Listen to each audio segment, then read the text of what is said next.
told me, hey, this is not the ring we're doing. We're doing the other ring. And I'm like, what the camera? Like just now. So that was this one, Yeah. right? Let me call him. Hey.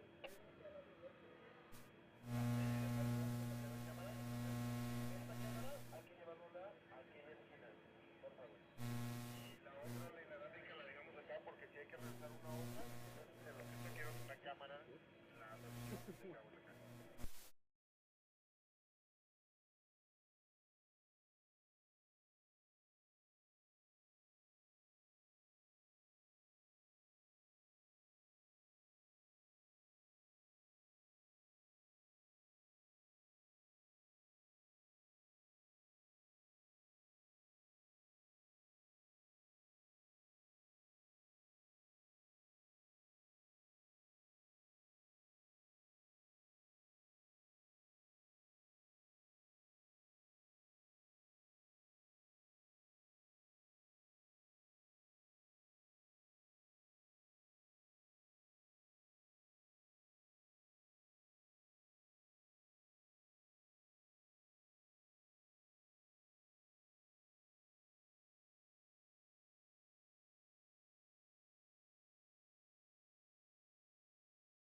Well, ladies and gentlemen, a very good morning. It is a real pleasure to welcome you to this second edition of the event at Terra Nova.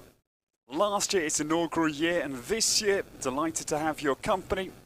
We're live here. We're some 20 miles inland of Sarasota. The beautiful, famous beach of Siesta Key with its white sands isn't just a stone's throw away from this wonderful event, which is really blossoming and developing at a lightning rate. Just from last year already, the big pavilion we are sat in to broadcast this first day of the 3 days of competition is a huge new addition. The stables are gorgeous, some 275 permanent stalls here, there's temporary barns, it's just a real hive of activity and industry. It's got big plans, it wants to be a pinnacle event for both eventing, for dressage, for the hunter jumping industry, maybe even driving in years to come. And it's a wonderful venue. Welcome everybody from myself, Ed Holloway. It's a pleasure to bring you this superb coverage of the opening day of the event at Terra Nova for 2022. We're just to the northeast of the Myakka River State Park. Myakka City is our local base. And if you head to the shoreline, you'll face into the Gulf of Mexico. It's absolutely gorgeous what is around this equestrian hub of activity. The golf courses are legendary. They are numerous, of course, in Florida, and I'm heading out to Streamsong on Monday to dust off the rust of my game and take on Buck Davidson. He's quite good. We've had a number of encounters over the years, and he's a tough man to beat, is Buck. But that is what lies ahead. But today, first day of the dressage, and 22 it is, that will open into this 3-star short competition. We have 4 international FEI divisions this year, 1 intro, 1-star intro, 2-star, 3-star and 4-star, all short format as we stand this year. The plans are very much strongly afoot for next year for the first 4-star long here around this beautiful facility. The land is essentially flat, there's some little undulations here that Captain Mark Phillips has used to full effect as we'll focus down on cross country on Sunday. Tomorrow will be the show jumping, and William Robertson from Kentucky is our international designer across all levels.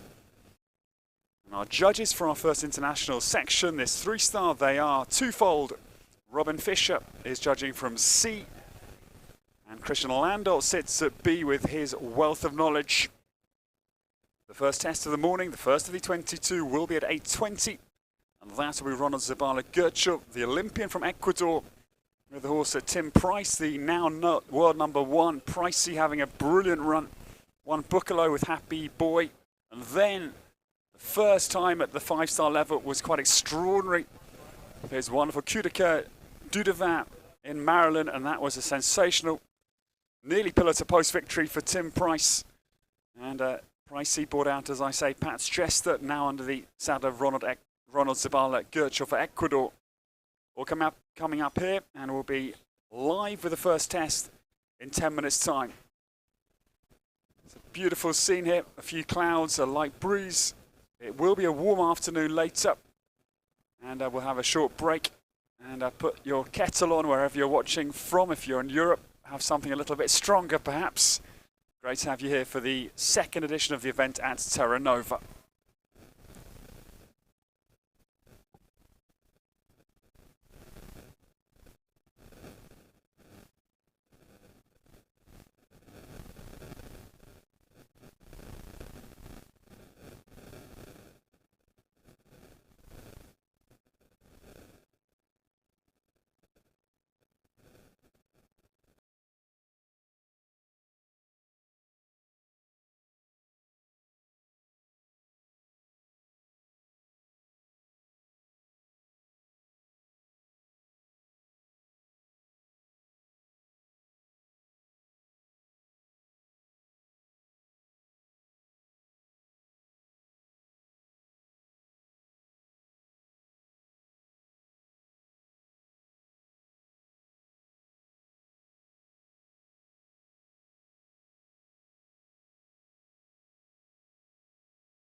Well, 8 minutes, ladies and gentlemen, until we will get started.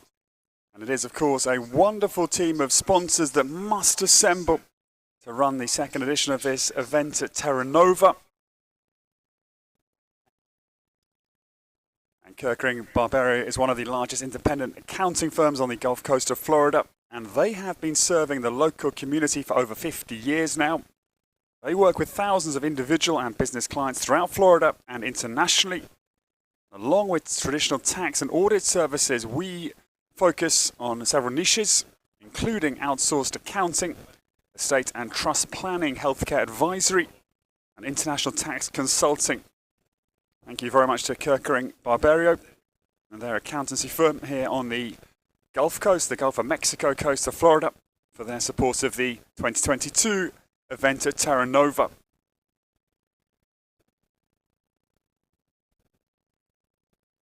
Acumen is another one of our superb sponsors this year. They are a national law firm. They have 24 offices throughout the United States of America. They have 9 offices located in every major urban center in the state of Florida. They have more than 700 lawyers and consultants who serve businesses and families across the country. They have developed an unparalleled track record in high-stakes litigation, merger and acquisition transactions, and transformative real estate developments. Infusing startup agility with over a century of enterprise stability, Acumen meets changing client needs whilst adapting to market disruptions. To learn more and stay updated on how current events impact your businesses, please visit acumen.com for their contact and for full information.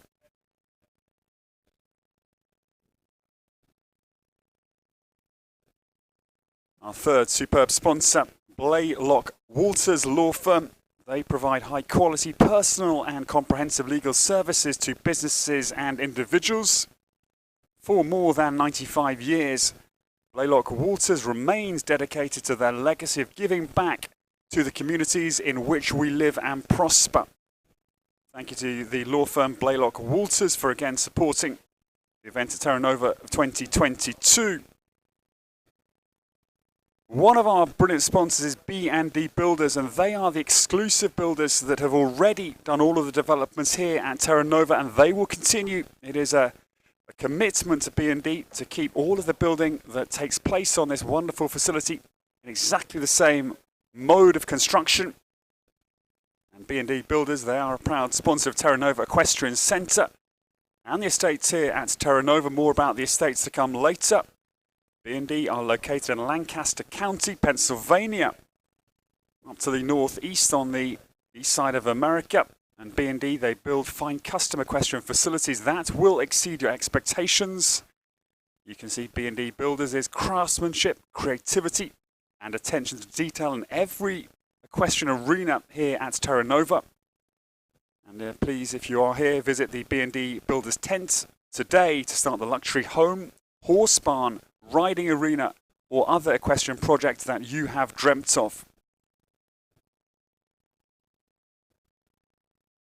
And Boyd Insurance, they are now celebrating the approach their 50th year serving the community, and they are delighted to support the event at Terra Nova this year. Boyd Insurance and Investments, they provide your protection for life with support through life's unforeseen circumstances for your home, business, employee benefits and other assets. Big thank you again to Boyd Insurance.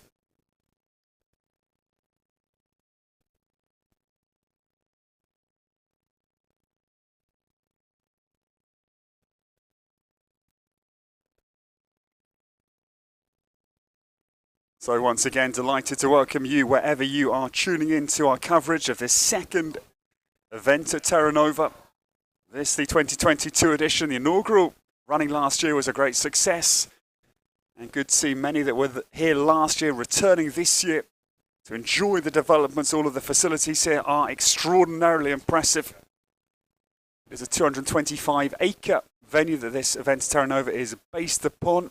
There's another 1,000 acres, and that is where the estates will start to be seeded over the next few years.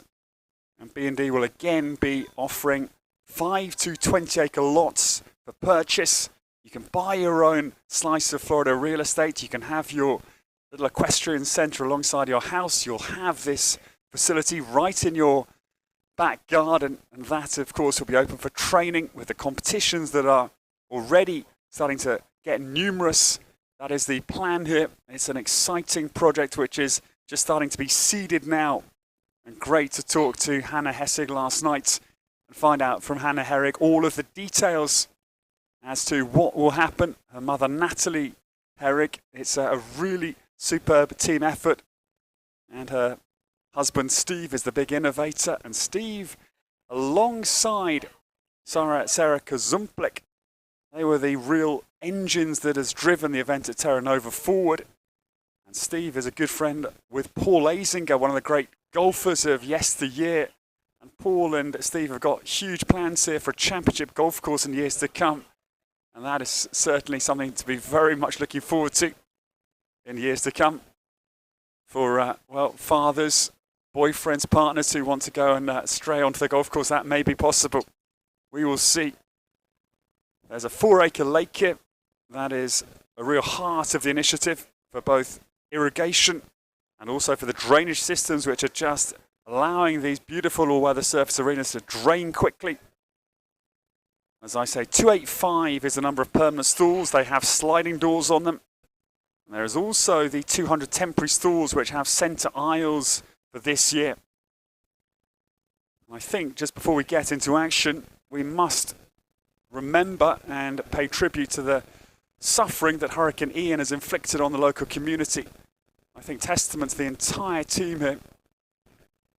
The Herrig family, Shelley Page at the helm of the organisation, have worked wonders to run this event at all, bearing in mind Ian struck not the epicentre here, but certainly there was a huge amount of groundwater which has just been sucked up by this wonderfully quick draining surface.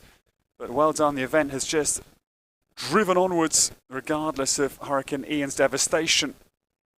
And the event at Terra Nova is generously donating for every volunteer who comes, every hour that any volunteer offers. And of course, if you do want to come to the event, do call up Shelley Page, do find the contact on the website, and you can give your time, because Terra Nova, for every hour that is devoted, will put forward, they will donate $20 into a huge fund, and that will all go to the local relief effort in the wake of Hurricane Ian. So a wonderful initiative from Terra Nova's side, I think, acknowledging the suffering of the local communities, and they've been able to run, and they're then going to reinvest money into the hurricane relief efforts. So finally, we are underway, and delighted to welcome you to the first competitive ride of this CCI3 Star Shorts. And Ronald Zabala Gertschel is our trailblazer. First of the 22 to come before Robin Fisher and Christian Landoltz.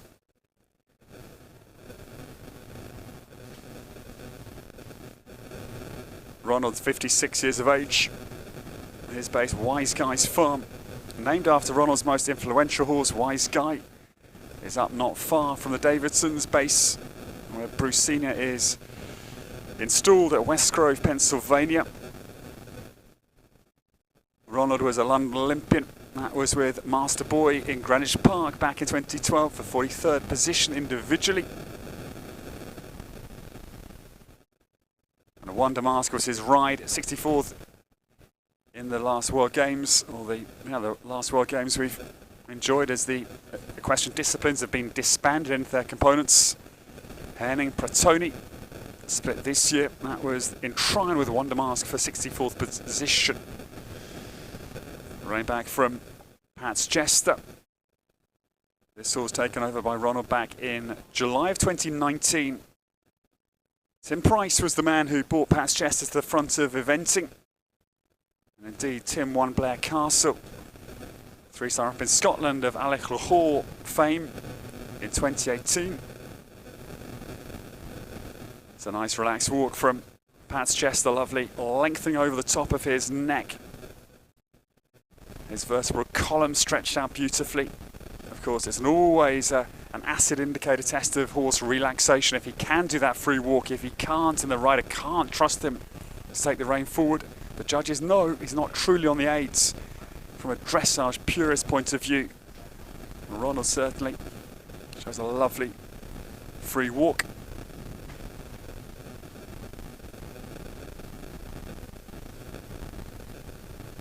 It was the Bolivarian Games in Lima, Peru in 2013, where the aforementioned Mr. Wise Guy won the individual silver and team gold for Ronald Zabala Gertschuk.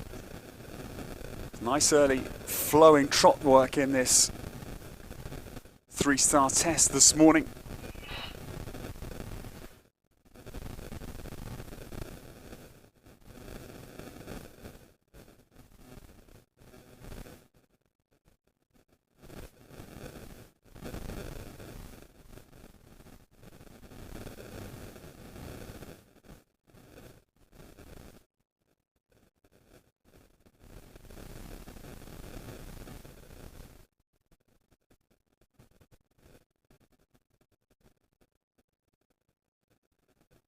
Nice expressive opening in the canter. Pat's Jester. One start this year only, that was in the horse park in Ocala. 2-star long for 16th position.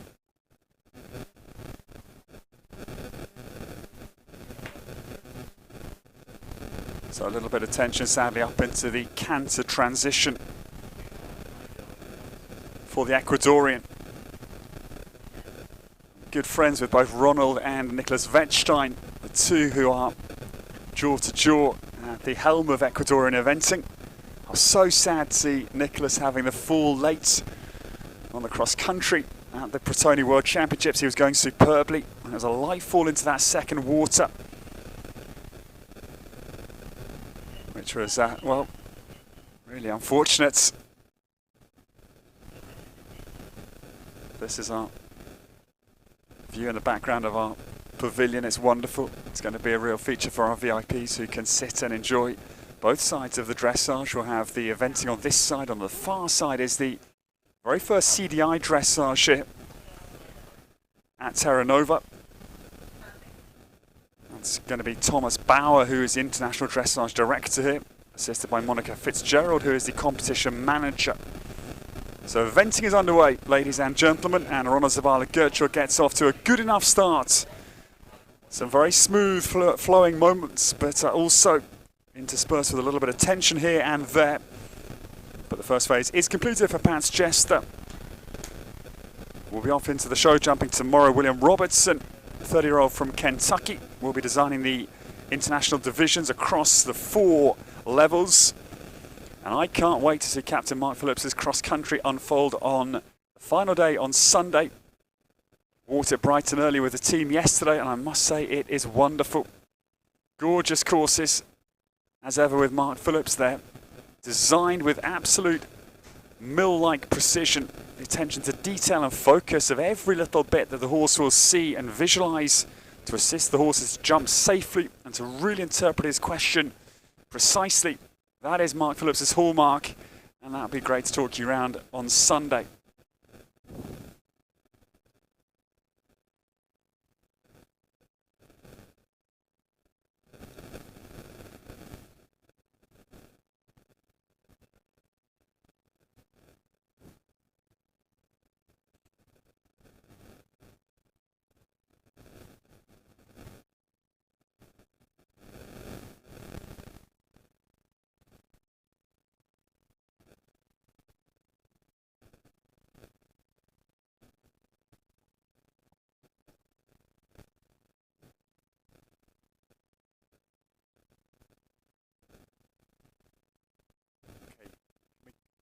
We probably need to see the horse now, I reckon. We need to see the horse a little bit before he goes in the ring as well. So you can go a little bit. Stay. Super.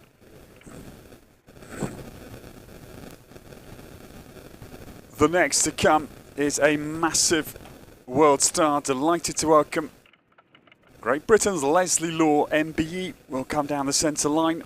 Leslie, 57 years of age. Defending champion here at Terra Nova. He won the inaugural CCI 4-star last year with Lady Chatterley. And Was also third with his second ride in that class, typically Fernhill. Leslie hails from Hereford in the United Kingdom. Initially, he started riding at 10 years of age alongside his brother Graham Law. I used to have cross-country lessons with Graham back when I was an eventer, back in those good old days. Leslie's breakthrough year, 1989, he was 8th at badminton.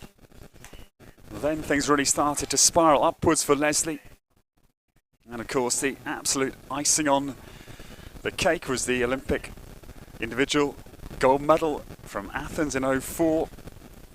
Of course, with the patina, he was underway in I think it was a pre-novice even at Solihull when the call came through to tell him he had been awarded the gold medal. That was sheer low in '04. World Games with sheer H2O, the other superb grey. Team bronze it was in Jerez back in 2002. And what a legend we miss from eventing. Tucker was the designer in Jerez in '02.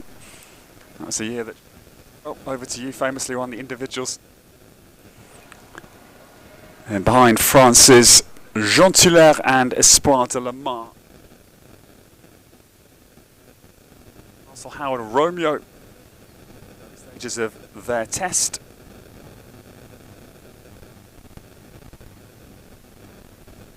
Leslie moves out to Ocala in 2006.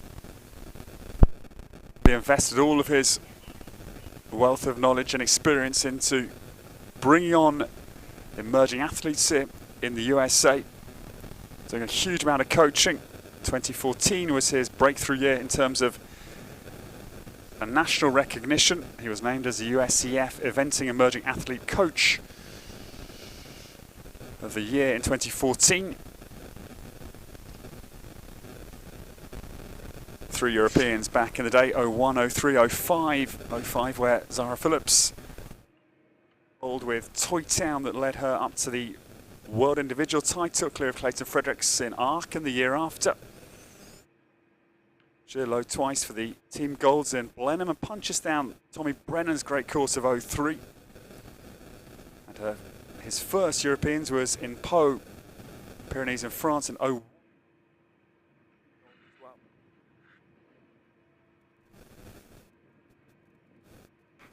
This 9-year-old started by Leslie's wife. In fact, this is their first season as a partnership. He's 9 years of age, Irish sport horse, Castle Howard Romeo. Just one outing with Leslie Law so far, 4th place. That was a Stable View in South Carolina. Just a month ago exactly, in late September. It's a lovely bowling picture from this pair. And a nice pick up into canter. Little nod of the head out to the front as right under Robin Fisher's eagle eye, but otherwise super smooth as you would expect from Leslie.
This horse is owned by Jackie and Steve.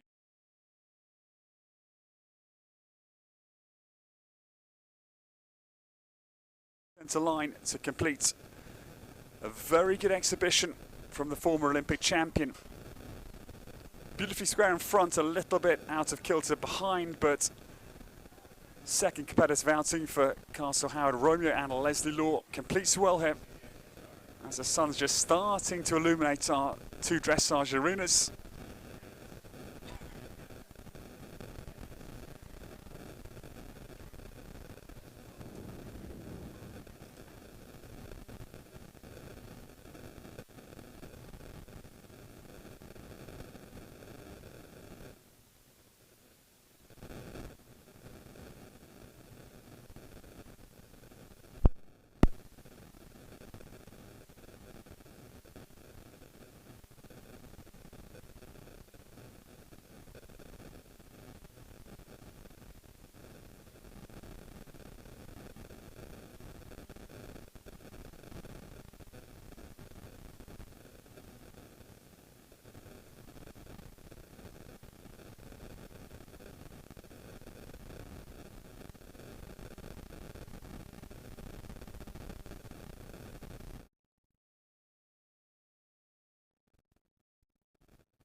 It's amazing when you can get a thoroughbred that's a good mover with a good mind, and It's then business also a time. good jumper.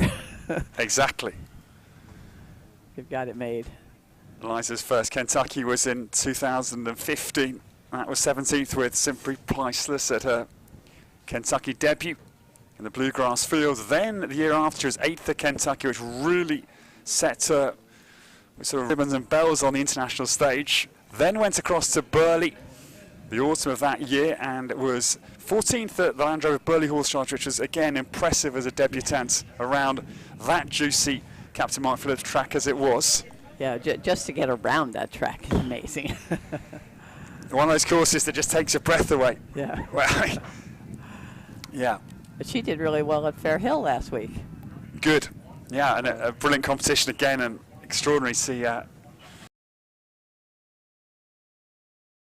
Yeah. horse, Marilyn. I saw it. I hadn't quite realised what price he had in the stable as his sort of wing horse, and now that is an exciting horse for the future. Right, right. And he had said he didn't think this horse might even make it several years ago. But boy, he has developed it, and the horse has really come around. Amazing. Well, I was at my show jumping job watching the cross country, and I saw him set off in this lovely sort of hand canter, and I thought this is a clear plan from Tim. He is going for the time, and he's just going to up the ante, gradually. Yeah. And yeah. it was just wonderful seeing this horse first 5-star, and it was like an old hand. Yeah, I don't think he knew. He wanted to get out there and see how he felt. Exactly. And he just felt great, so he just kept going. And the footing was great, so the horse just ate it up. Yeah, and a first 5-star course around Ian Stark's cross countries is quite a big challenge already. Yeah, that's a big challenge. And it reminded me actually of Mikkel Jung and Fischer Rocana in the Worlds in Caen when Rocana was only 8 and Mikkel set off on that wet day around Pierre Michelet's course. Similar feel to Tim Price, and just like Right. a little laser guided rocket. Yeah. He is an amazing rider. Yes. So much fun to watch. It's so great he came because then all the other riders can see and watch him. And Yeah, and to bring a young enough horse, inexperienced, and benefit from the trip clearly. yeah. Sets himself up for Paris's Olympics. Oh, yeah. And make a lot of money. And make a lot of money in the process. So next out this morning, myself, Ed Holloway, Marilyn Payne, bringing you the dressage action. We welcome Samantha Tinney from the USA. This is number 4 to come before Robin Fish and Christian Landoltz. And this is Glenbrook Cooley, the new starter. It's a striking great. Let's see. Set sail down the centre line. Forward transition out of the canter, Marilyn, and immediately he's Right. hit the ground running. Yeah, that's great. That's a hard. We put that transition in with the new test because horses always anticipated the halt, wanted to just stop, and this teaches the horse to keep coming forward. And boy, it's hard for riders to do though. Yeah, I like the innovation, as if to say to the horse, look, it's a dressage test, but we want to see you forward from the start, and Right. so it's an Yeah. interesting move, yeah. Well, and that's all in eventing. You want the horse in front of your leg the whole time, no matter what you're doing. And Samantha Tinney, just 19 years of age. In fact, in 1 month precisely, the 21st of November, she'll turn 20. Based in Dallas, Texas. Her father is Terry Tinney. He's a former professional motocross racer and also a professional mountain biker as well. So she's come from Oh, an wow. adrenaline sports background. Yeah. And she started in youth soccer and then went to the local barn at 13 and found, like many of us did, the equestrian bug. Once it bites, it Yeah. doesn't let go. Can't get rid of You it. can't get rid of it. No, it's a good start to her test also. Just up in the Oh, shadow. that looks like a good halt Beautiful from here. halt. Yeah. Now it's always different because the judge at sea can see if it's square. We couldn't really A tell. little hind toe trailing. Yeah. It was 2018 that Samantha went to Lauren Lambert, started training with her, and she started eventing internationally in 2019. The very same year she won this Mars Bromont's Rising Under 25 program grant. That was after the event at the Jockey Club. That was a year with Karen and David O'Connor in 2020. Little break in the walk. Yeah, a little tension there. But if he can continue, and it's not automatically a 4 just because you break. It's so hard, you know, you're trying to get a longer stride. The judges want a longer stride, so you push for a longer stride, and then they misinterpret it. Yeah, and at 19, Marilyn, to have the mileage to know, kind of feel underneath you what you Right. can push and what would be on the sort of risk border is not easy to know when you're a young competitor. Or an old competitor. Yeah, any of us. Any of us. I'm not putting it down to youth, certainly. I think that's the thing. You can sort of imagine the rider's like a juggler. There are a lot of balls in the air, isn't there, in dressage? You've got to just know which ball's going to come down and be always a lot of facts to be aware of. And it's so hard when you start, when you're young, even when you're older, is to know, okay, I have to do a shoulder and I have to do a half pass. And you're thinking about that and you forget about riding the quality of the horse.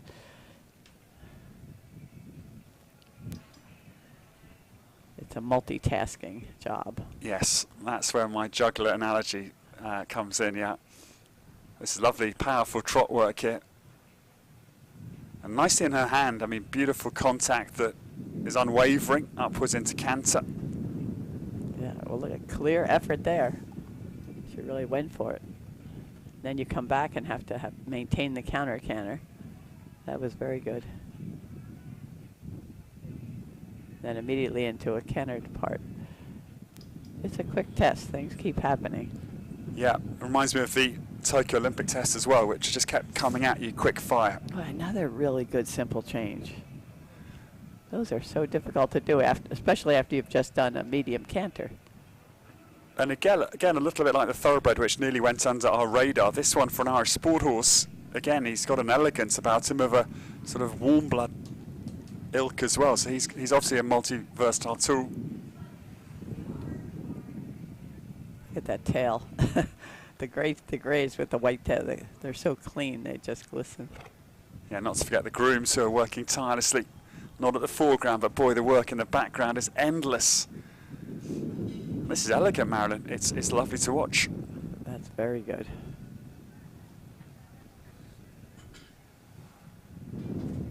There are a lot of coolie horses around now, and usually they're all very good in dressage. I think she'd be very happy with that test. Yeah, super start it is for Samantha Tinney. Went well at Chattahoochee Hills up to the north in Georgia for 11th position. Last completion, that was in early September. And the 19-year-old puts down a very nice first phase here for the event at Terra Nova for 2022. Beautiful morning. Little clouds that were here, just clearing. It's going to be a super day of competition. And I think as a rider, Marilyn, you would think she'll be very happy. I think she'll be very, very happy. I think the horses are happy here. Did you see the stables that they're in? Yes. Unbelievable. Yeah, we mentioned at the top of the program. I mean, the facilities, the 275 permanent stables. Yeah. Chandeliers, Marilyn apparently sort of can drop, they can lower down if the grooms like to get a closer look. I mean, it's quite extraordinary. I didn't see that. Well, they were up high in the sky last night, but apparently, yeah, they can just drop down. Well, isn't that convenient? It's lovely. It's absolutely lovely. I said it, much to Beamer and that electromagnetic energy. Have you tried that? Have you tried Beamer? I haven't been yet, but after not a stressful day of dressage, Marilyn, but after a long day of dressage, maybe I should. I've got to try it because my son Doug has it. Okay. And he loves it, and his horses love it. Okay. So I should go along later, in all seriousness. Yeah, we'll check it out. Good. The next to come, delighted to now welcome the 5th test of the morning. And Carl Slezak will bring Chevalier down the centre line in just a moment. In these very important last stages before your dressage test starts, you can't ask for too much here, Marilyn. You've just got to accept what you're sat on, keep the horse in a relaxed frame. This is where me as a younger rider used to get into sort of hot water, maybe trying to make everything too perfect, right. And then it just goes badly wrong. Yeah, sometimes you try too hard. You know, you're an overachiever and you want to do it, but then the horse feels that tension. Yes, and the wheels come off before you've even gone down the centre line, essentially. Carl was just at the Protoni World Championships. That was Fernhill Wishes, the horse that took him to his very first badminton this year. His first 5-star was last year, the inaugural Maryland 5-star, again with Fernhill Wishes in Fairhill, at Fairhill. Hails from Tottenham, Ontario originally. Carl started riding at 7 years of age when his family moved from the city to the countryside, and he discovered eventing not long after his 7-year-old start in the saddle at 15 years of age. And He was shortlisted for the Canadian team in 04. That was with Private Ryan. This is not as mentioned on our caption. This is Chevalier and Carl Slezak. Yeah, he had a nice start to the test, kept nicely forward down the center line. He's doing a good job because it looks like the horse might be a little bit on edge, and he's quietly riding him through it and getting him some nice work.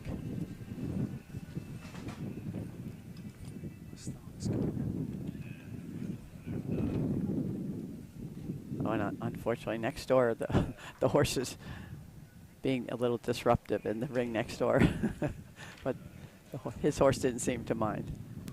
Good halt. It looks like a dead square halt. And the halt is scored totally by itself, so that's where a lot of times you see that the judges can give 9s, 8s, 9s, even a 10.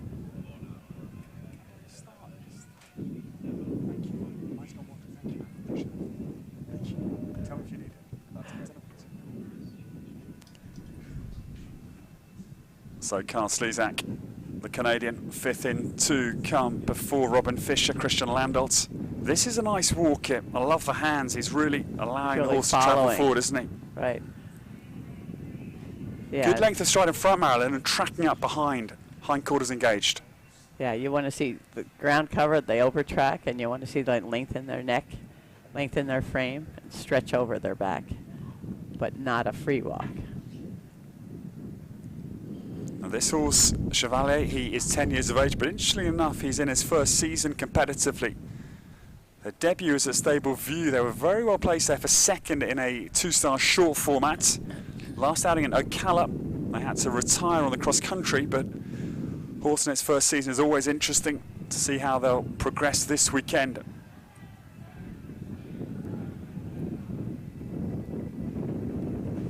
He's a big horse, and I think he'll be a scopy galloper. Yeah, he looks like a very big horse. Can cover the ground. But you know, he's doing a fine job. He's executing all the movements. He's remembering the circles. Yes. Last time I judged this test, there were at least 15 people that had errors. Okay. Because they forget the silly circles. And because of, as you said before, the quick fire nature, it's easy to... Unfortunately got the wrong lead there, but he softly corrected it and then immediately went for it in the medium. Good for him.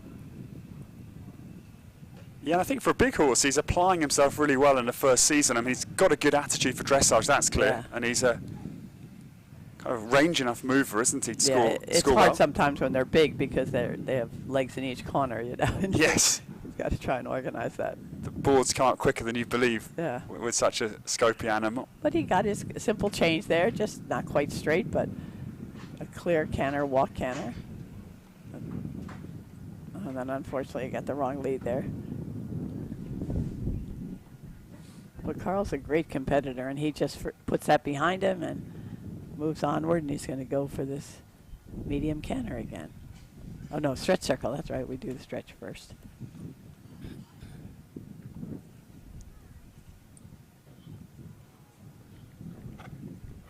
It's hard when they're tense that the horse doesn't want to stretch because he's looking around. He wants to see what's happening. But, boy, he can cover ground, though. Yeah, he's very rangy, and I think he's going to be a horse that's going to be fascinating to watch out on cross country. Some nice long gallop sections in between fences, Marilyn, and he'll be eating up the ground. Oh yeah, yeah. I don't think time will be a problem for this horse if the fences are okay. So a little bit unstable in the final halt, but a lot to like in his first season. That is Chevalier home, and Carl Slezak is number 5, the first for Canada. It is 5 Canadians in this 3-star short tip, the second running of the event at Terra Nova. Yeah, it doesn't matter really what his score is. He goes by what the horse feels like, where he is in his program, and this may be the best test the horse ever did, so he may be very happy with that. Yeah, that's a crucial point because we're all focused in the modern world on scores, on data, on results, Marilyn. Right. But as old eventers, we know that just getting the right feeling with your horse is crucial. Yeah. If he's fighting you in the first phase, even if the judges give you a good mark, you're not happy as a rider. Right. It could be worse if he got a bad mark, but equally you know that wasn't the harmony you wanted. absolutely. They've got other big bay coming.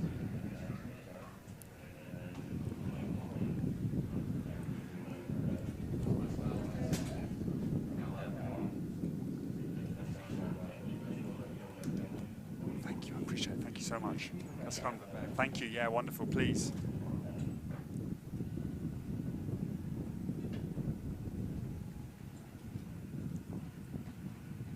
Thanks, man. Just live scoring shows. That's run over.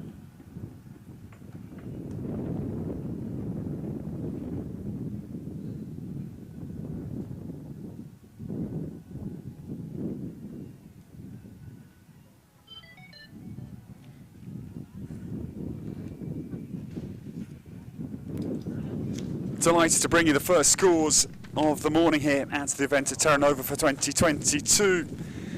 The first out, Ronna Zabala Gertschel. Our judges, Robin Fisher, Christian Landolt. Robin giving 60.93 as a percentage, and Christian at B, 61.67. 38.7 for Ecuador's Ronna Zabala Gertschel. Eliza Wallace, forgive me, sharp decision, 65.19 at C and 67.59 at B. And her penalty score, 33.6. She'll carry that forward. And the leading score of the morning is for Leslie Law, the Olympic champion of 04 in Athens. That is 29.8 for Leslie. And he holds a good leading margin. It is 3.8 penalties. The Brit enjoys ahead of Eliza Wallace. Second, and Ronna Zabala Gertschel in third place as we stand. But now we focus on this brilliant talent. Jonathan Holling is in the arena. And this is Junks My Style S for Jonathan. Yeah, it's an impressive horse. He really rides him forward, really nicely forward in all the movements. You see the hind legs coming under well. Last year had a very good second place in this class. That was Pioneer Archibald here in 2021, behind Sarah Kozemplik, who was the inaugural three-star champion. Lovely extended trot, Marilyn. Yeah, it keeps the rhythm nicely. I haven't seen Jonathan for a few years, but wow, I mean, he's sitting like a dressage rider, beautifully Yeah. in the middle of the saddle and hands to match. He runs the Willow Run eventing base in Ocala alongside with his wife Jennifer Holling. He initially started his very first business up in Wisconsin. Again, Peter Gray was an early input, had 2 years with Peter, and then spent another year there riding his horses. Jimmy Wofford, the O'Connors, all part of Jonathan Holling's ascendancy. World Cup final in Malmö in 2006.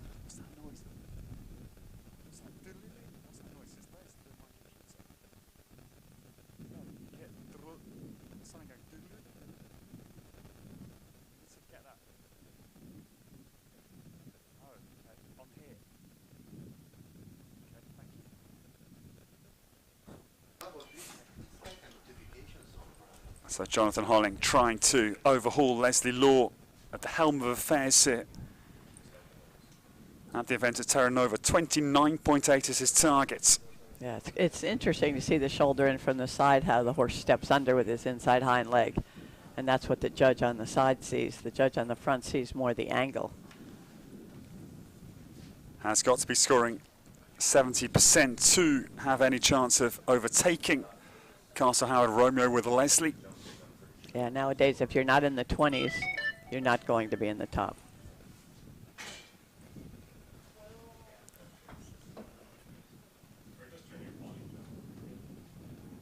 This Another pair, horse.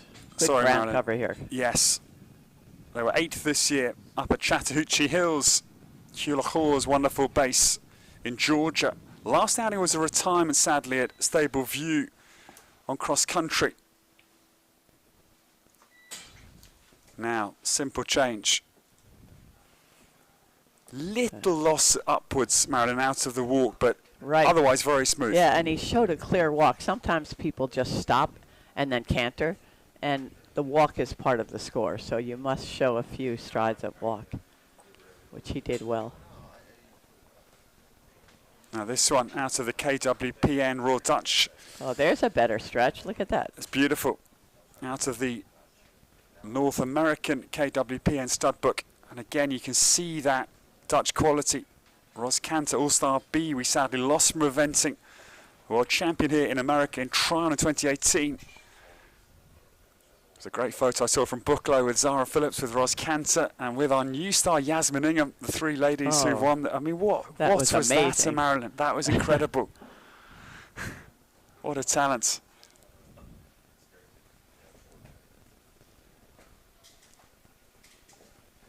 Okay, I think he should be happy with that test. Very nice to watch, and only 8 years of age.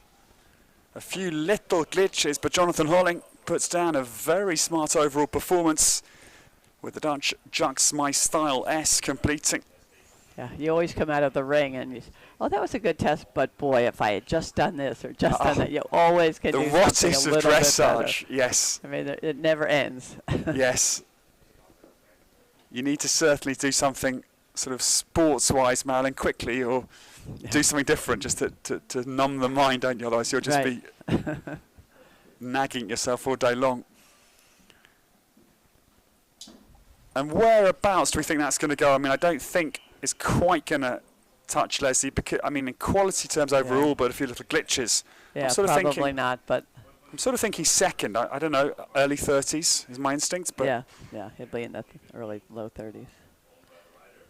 From here, anyway.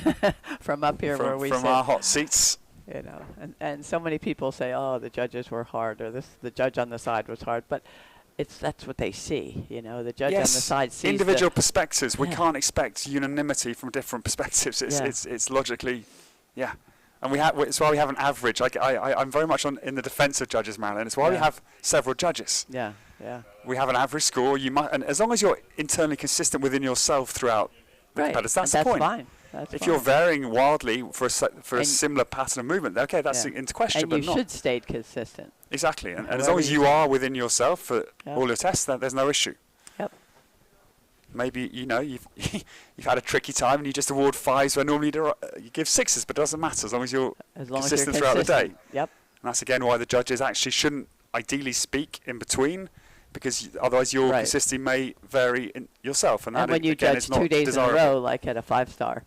You know, you've got to try and stay exactly the same as you were the day before. Exactly. Remember your sort of framework and yeah. Now the next to come is a very interesting combination. Delighted to welcome from Mexico the new starter. Now this horse really caught my eye in preparation because it is California Male, the new starter. He's a beautiful Self-Francais. She's a beautiful Self-Francais mare. I apologise to the fairer sex. Bred by Bernard Le Courtois from the Haras du Brulin in France.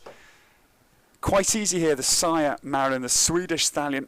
And Kalaska de Semi brings a wealth of show jump talent down the dam line. And this is a very nice horse here for Pedro Gutierrez from Mexico. Do you know what I was impressed by? You're not supposed to judge it when they're going around the ring, but he came around the ring in a counter canter. Flashy. And came down the center line in a counter canter. That's how confident he is. That is confidence. And that's how rideable the horse is. So that thinks, whoa, this might be a good test.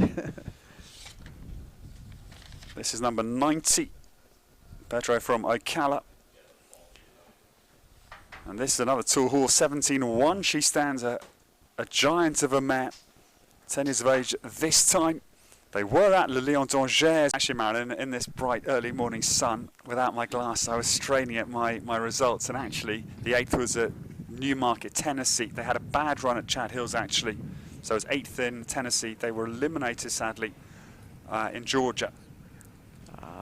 Apologies for that, listeners.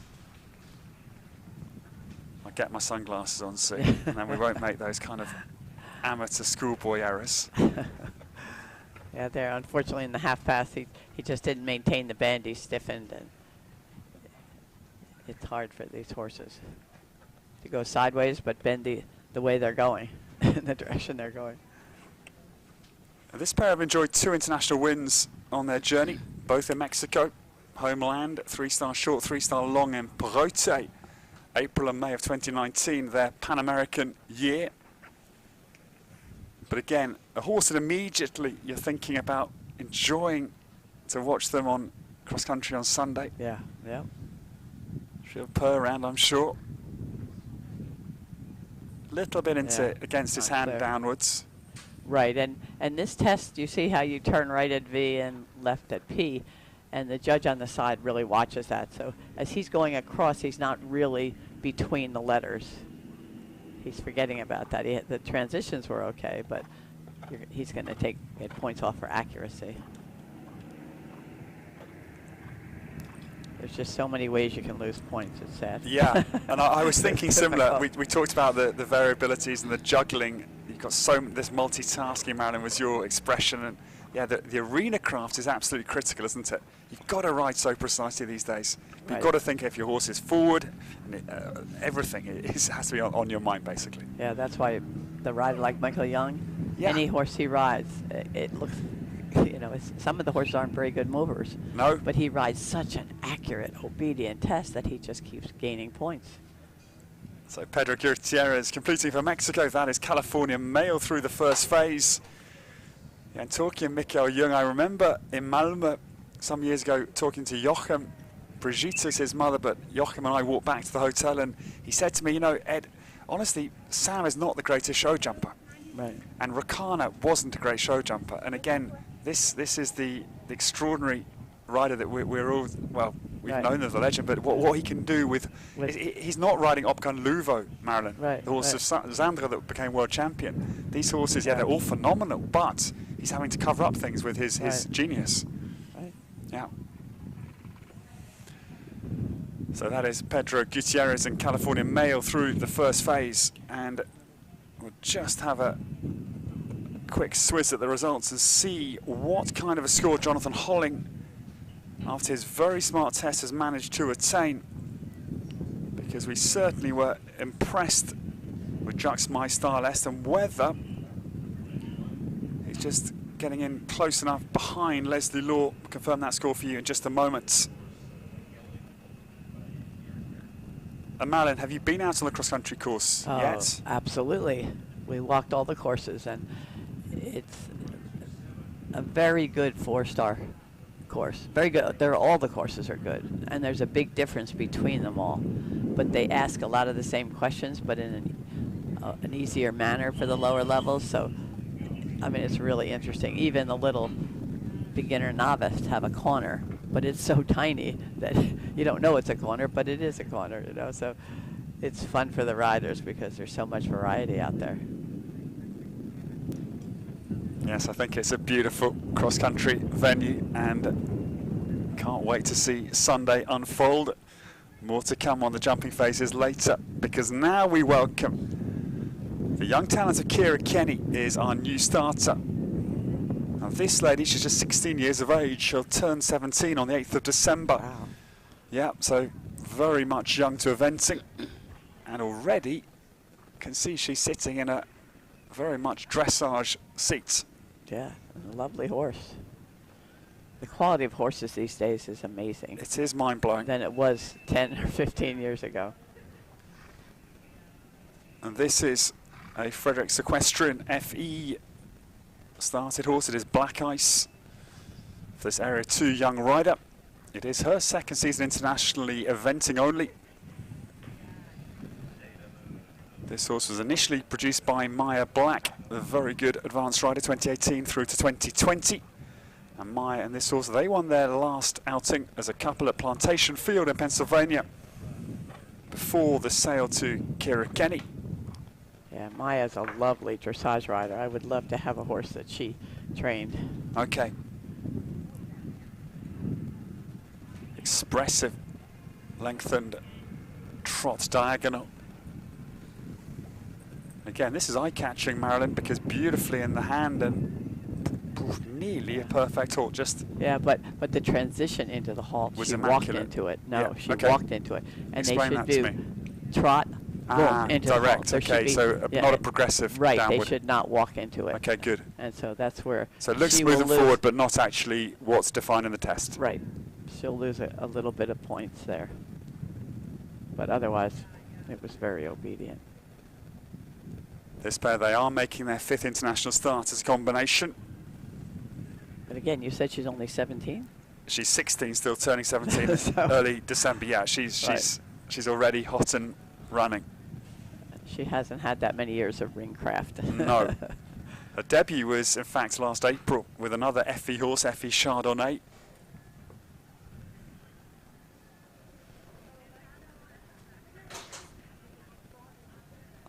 I spend my time doing a lot of show jumping, Marilyn, these days in France, and I must say, eventing still, of course, is my old love, and I still have a few events that I love going to. But it's wonderful to come back to the roots and see these horses recognise their multi-purposeness against the show jumpers that are just one-trick ponies without dismissing them at all. But it's lovely seeing the colour of eventing, isn't it? Oh, it is. You watch the dressage, you're already imagining them going cross country.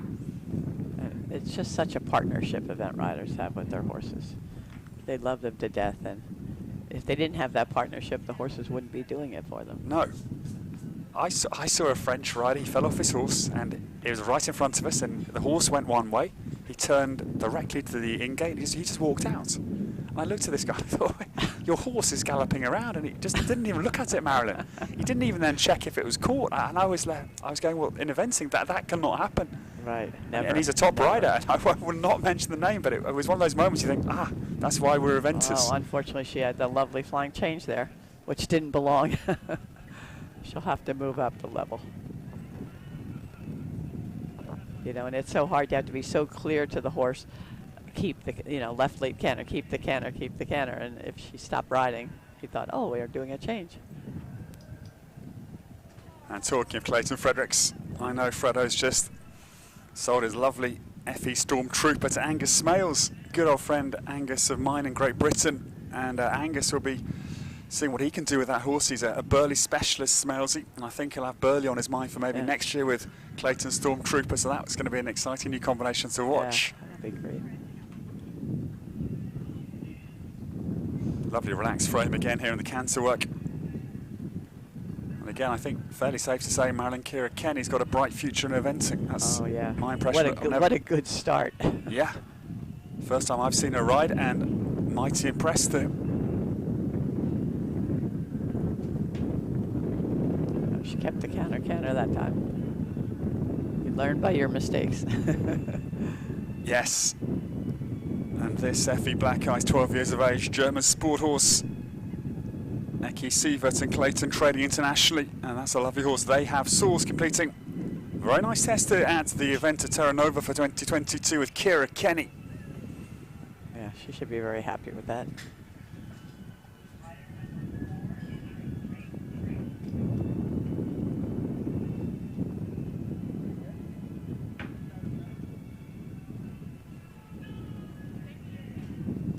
Funny, you see that's a lovely walk coming out, and there are many times the horse is tense, not in this case, but they're tense in the walk, and they get done the test, they drop the reins, the horse walks out on a long rein, you're like, wow, why didn't you do that in the test?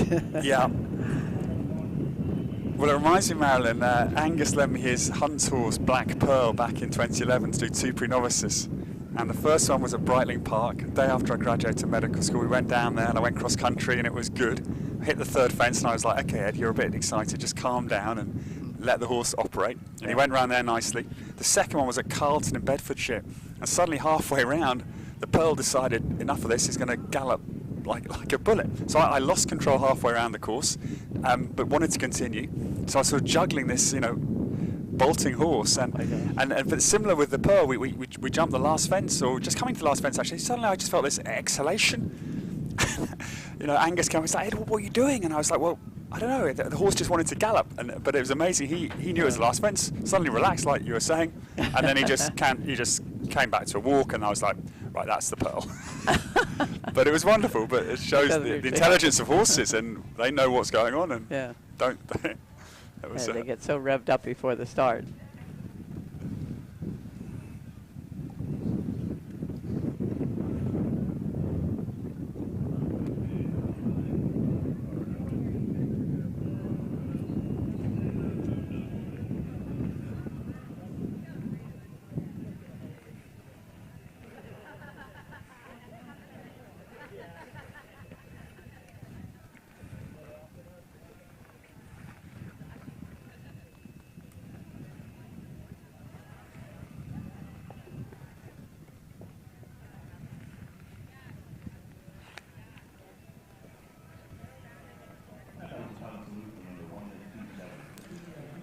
Well, next test is scheduled for 9:27, which is in 10 minutes' time, everybody. So a short break from the dressage coverage.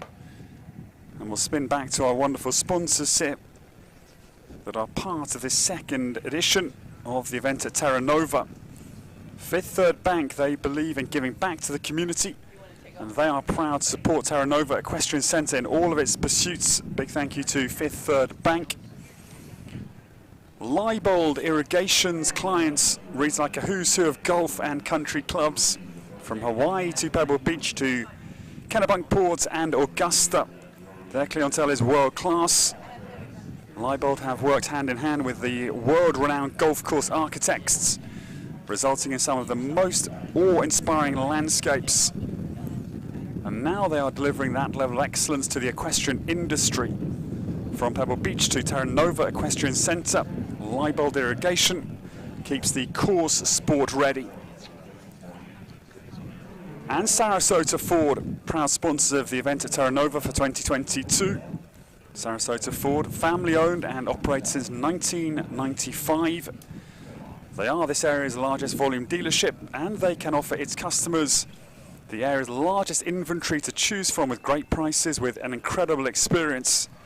Sarasota Ford has also won the Sarasota Herald's Reader's Choice for 7 straight years as the best place to buy and service your vehicle. For more information, please visit them at sarasotaford.com. They are our non-equine sponsors and our superb equine sponsors twofold. Thank you to Beamer, their electromagnetic energy. Their tent is here. If you are coming later, do please come along. If you're not, and enjoy this wonderful 3 days of the second running of the event at Terra Nova. By Mida as well, the equine animal health company.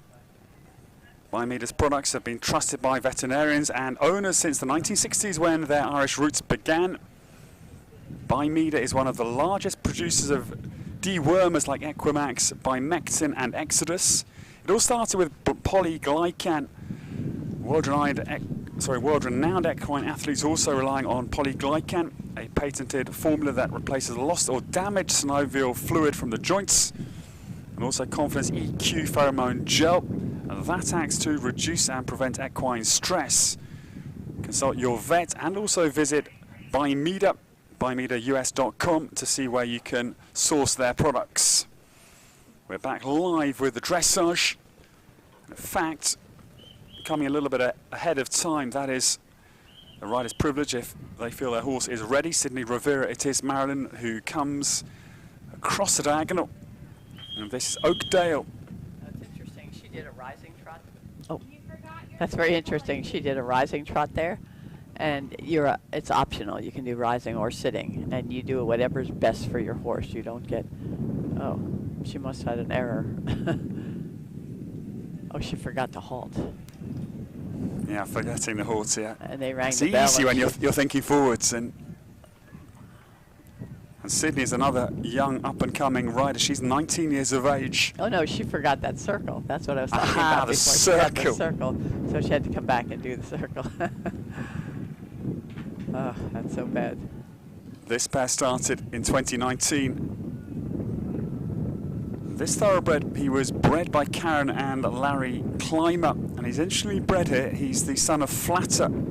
Flatter deceased now, but stood at Claiborne Farm in Paris, Kentucky. Good halt. Yeah, very nice halt. Then he's like, oh, what do you want me to do? I'm a thoroughbred, I've got to go backwards. His father turned out to be a better steeplechaser than racehorse, but he won 9 steeplechases Flatter with Jerry Fishback.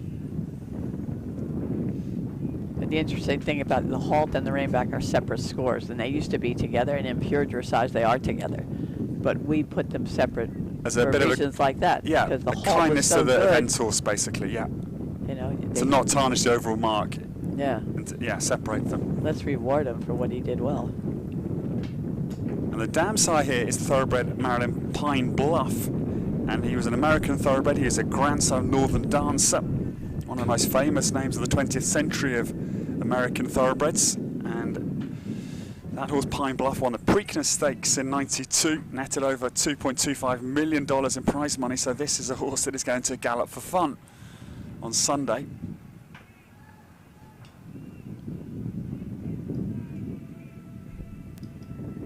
This year, 2 starts completed. Red Hills, mid-March. Had to retire at Red Hills, sadly. Difficult start to the season for Sydney Rovira, but then went well at Chat Hills. 13th place last outing in early September. Wind's picking up a little bit. Might just hear it whistling in the background onto our microphones. That is unavoidable, and apologies. We'll try and keep our heads at the appropriate angle, but we've got to also interact, Marilyn and I, so maybe we'll be getting a bit of airflow across our mics. Yeah, she remembered the second circle, so that was good. Good. But again, he's a powerful framed horse, Oakdale, Marilyn. Yeah, he wants to go, which is, she'll love it cross country. Yeah, looking forward to seeing this flatter Pine Bluff, Oakdale. But they're 2 clear transitions, canter, walk, canter. Yeah, and for a thoroughbred, he's got a good aptitude for the dressage, hasn't he? He's applying himself well, which is not, of course, a necessary trait. The horse is bred for gallop, speed, endurance. Yeah, she's doing a very good job. Trying to get him to stretch. And he is stretching down, but because of the tension, he curls a little bit. Yes. And the judges want to see him stretch out and down. Yeah, not sort of out and a little bit up and back, yeah. And of course, exciting times for the USA, Marilyn. That Team Silver in Platoni was wonderful. Not since 02 in Jerez has America won a team medal, and that was a brilliant moment. That was a very exciting cross country there. And show jumping was a nail biter. Ilana Vetsani's Look course. at that beautiful halt, though. Yeah. Perfectly. Dead square halt at the end. It's the kind of horse I'd love to sit on, I must say. Lovely test from Oakdale, and Sydney Rovira completing. That's combination 9 of the 22. That will come in the CCI3 start, first phase of the event at Terra Nova for 2022. Nice horse, Marilyn. You'd like to be sat on that one as well, I guess. Oh, he is a nice horse. And look at his walk now.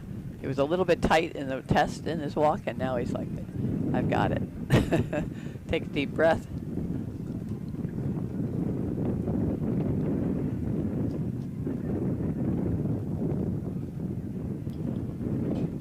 You were talking about before how people are overachievers. You know, they're trying so hard to do a good job. And I heard one of the announcers saying that a horse can feel a heartbeat 5 feet away from another horse. So wow. What can they feel from the rider? Yeah. You know, the rider gets uptight and is like, oh gosh, I want this to go well. And the horse can feel it. Yeah, I think that's one of that point exactly is one of the distinctions between the very best in our sport and people that are very good but not Andrew Nicholson or Mikko Young or Toddy. That ability to sort of have a break between what you're feeling as a rider and how you know your body language reflects what you feel, to not allow the horse to realise that this isn't great what's happening. Yeah, it takes time to develop that for sure. The new starter, this lady, one of the pivotal protagonists at the event at Terra Nova when it was just a training show base. Sarah Kozemblick alongside the Herring family was a pivotal part. Steve Herring, Hannah's father, alongside Sarah, really saw this event as an international showcase venue, destination event of the future. And Sarah, she won the inaugural 3-star here, this very class, last year with Devil Munchkin. And Devil Munchkin is back to try and defend the title. Her husband, Brian Murphy, a former Irish international show jumper. And Sarah with twin bases. She has the Overlook Farm at Berryville in Virginia and Mardanza Farms, Micanopy here in Florida. I've got to say, we would not be sitting here without Sarah. Right. If it wasn't for Sarah, this event would not be on the map. I heard that clearly last night, yeah. Amazing person she is, amazing. The training barn was it, and then a schooling show, and Sarah, along with Steve Herring, father of Hannah, these two push this event to where it is already and where it's going to go, Marilyn, no doubts. Yeah, and she's still working super hard on it.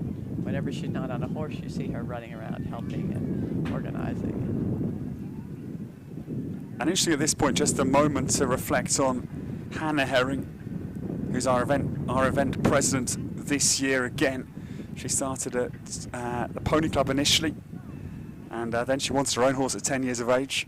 Her mum and dad, Natalie and Steve, they went to a B&B. They told me the story last night. Didn't like the B&B, so they found a cottage. And up on the cottage, there was a herd of horses, Marilyn, in the morning. And Steve said, okay, let's go and speak to the owner. Went down and found a little horse called Skip. And Skip started as Hannah's first horse. And that's where it all started, because they didn't like the B&B. Went to a cottage, yes. And also the link to Hannah's husband, Zach, because it was Brad Hall who owned the horses, and he also trained Zach, who's now Hannah's husband. So this is the story. So a husband and a pony, and the whole event at Terra Nova because of a bad B&B. It's an extraordinary story. That's amazing. But I heard it from the family last night. I've got to say, she's been having a good test. Good. I'm glad you've been watching, because I've been searching in the grey cells. Extended trot, medium trot. Okay, super. Yeah. 99 was first Kentucky. That was with the off-the-track thoroughbred and former Pony Club horse of Sarah As You Like It. Went on to the 4 big Bs of British eventing: Burley, Badminton, Bramham, Blenheim, all completions.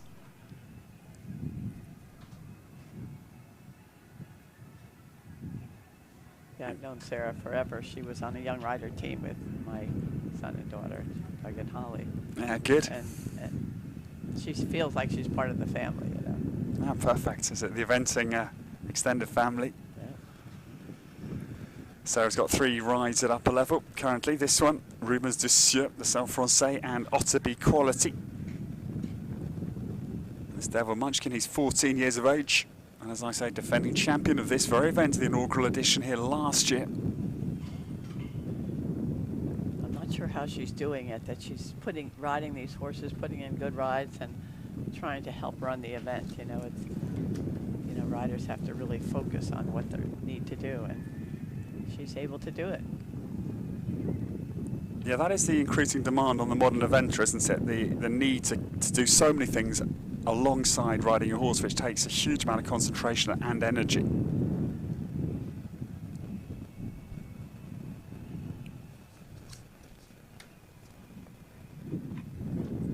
I think she's going to be in a competitive position with this ride.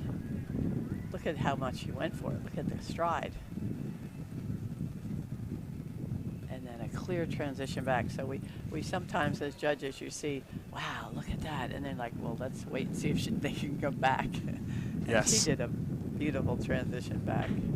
So she should be rewarded for that. Defending champions going smoothly here. We haven't had the recent score through yet. We will have a look and see whether they are ready.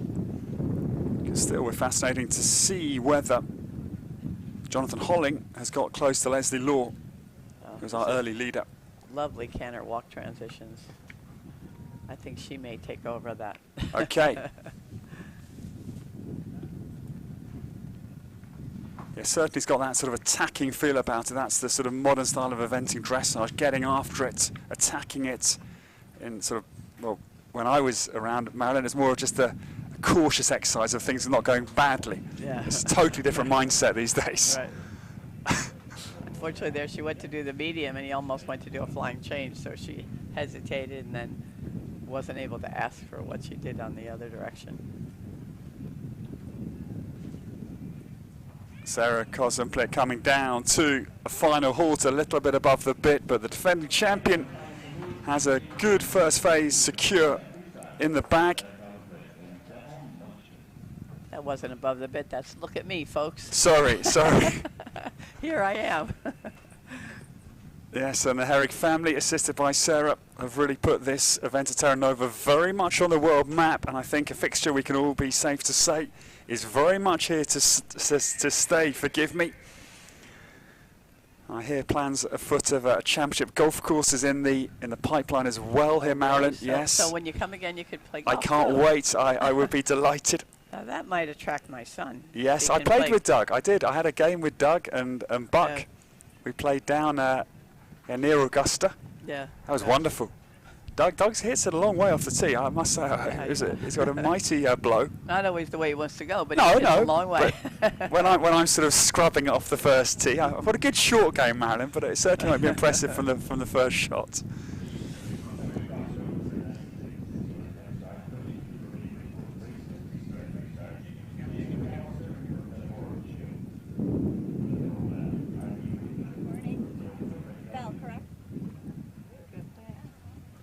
I was going to say before, when horses are uptight, the rider has a bad ride, they leave the ring and they're like, forget about it. They're looking forward to cross country. I can't wait now to go out there and cross country. Yes. No. And we mustn't forget they're well aware of exactly what's coming up and exactly what's behind. And yeah. I had once, the Buck had a really bad ride. It was at a local show, not a big event, but he had a terrible ride, and he saluted and said, that's my ticket to cross country. Yes, exactly. All he wanted to do was finish, to complete, so he could go cross country. Well, it's the same for me with those pre-novices I mentioned a little while ago. I had 2 errors, of course, in my first dressage, and I thought, oh no, Ed, no, don't get eliminated now. So I really had to knuckle down to just try and remember the wretched test to not be eliminated, which was, yeah. Yeah, they're not coming here to do a dressage test. No, no. The next to come is number 11 to start, and Jamie McAllister is our new starter, and this is Army Ranger, the new one down the centre line. Combination 96 it is. Apologies for the slight stall in the scoring. I will get onto that soon. Jamie from Michigan, Metamora up in Michigan, and this is another thoroughbred Army Ranger. The gelding, he's 10 years of age, that Jamie owns.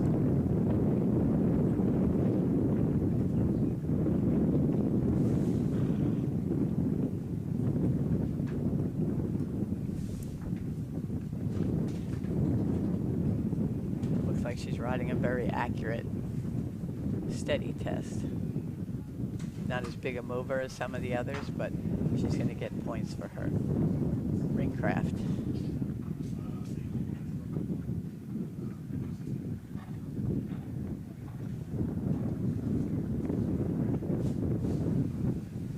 Okay, I'm delighted to say I've been relying on my mobile phone for the scores, and that was getting a little bit stuck. It's an old piece of junk, but now I've got my computer fired up. I'm delighted to tell you that Jonathan Holling, we were far away, Marilyn, 31 penalties for Jonathan. He's gone second, and he's 1.2 penalties exactly.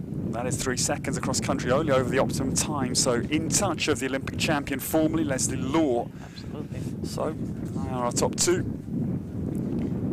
Eliza Wallace, 33.6 in third. Samantha Tinney, good score for the Grey Glenbrook Cooley, 4th place, 34.2. And Kira Kenny, we're impressed with her, 34.7, to trail by just under 5 penalties of Leslie Law, the Olympic champion. So that's that's good not test. Much. No. 1 rail and show jumping is 4 points. So. Yes. The Mexican pair, also we like California Male. She's in 6th position for Pedro Gutierrez on 38.6. Our trailblazer is our penultimate marker, Ronald Zabala Gertschel. That is 38.7. And the last score to bring you right up to date. And apologies, as we say again, I was not successful in my multitask with my ancient Samsung.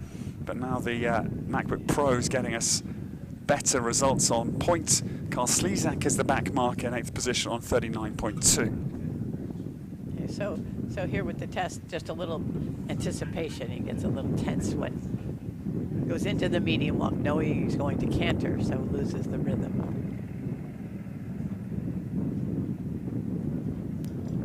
And Marilyn here, just an interesting... He thought he was going to canter, but he's really going to trot. Yeah. I just forgot. An interesting sideline here, the swishing tail. I mean, can be interpreted as a sign of resistance. Where's your sort of standpoint on that? You look at the overall picture. You don't look at...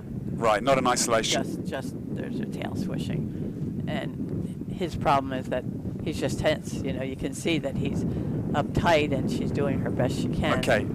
So the tail swishing here fits into your sort It of fits impression into of the- tension. right. And if you saw it in isolation and otherwise it was relaxed, you discard it. That's the sort Right. of that's the top judge's Right, and you don't mindset. usually see it then, Exactly. unless there's flies. Well, yeah, or your King Boris and Mary King back in the day. He was a famous tail swisher with Mary, Right. mainly cross country. Right. He was like but just his way. Bold effort there. Do the medium canter and maintain the lead. That was good.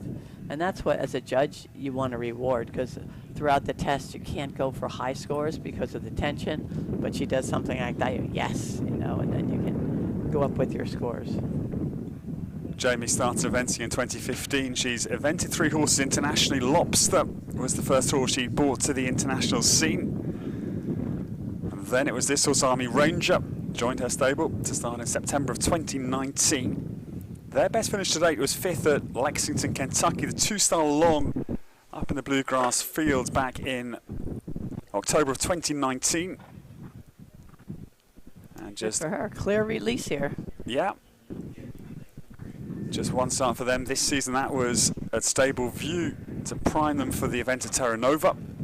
Had a couple of refusals cross country, so they'll be hoping to have had some good training sessions in between times. That was a month ago. Dust off the cobwebs and come out onto the cross country courses here and hope for a great clear round.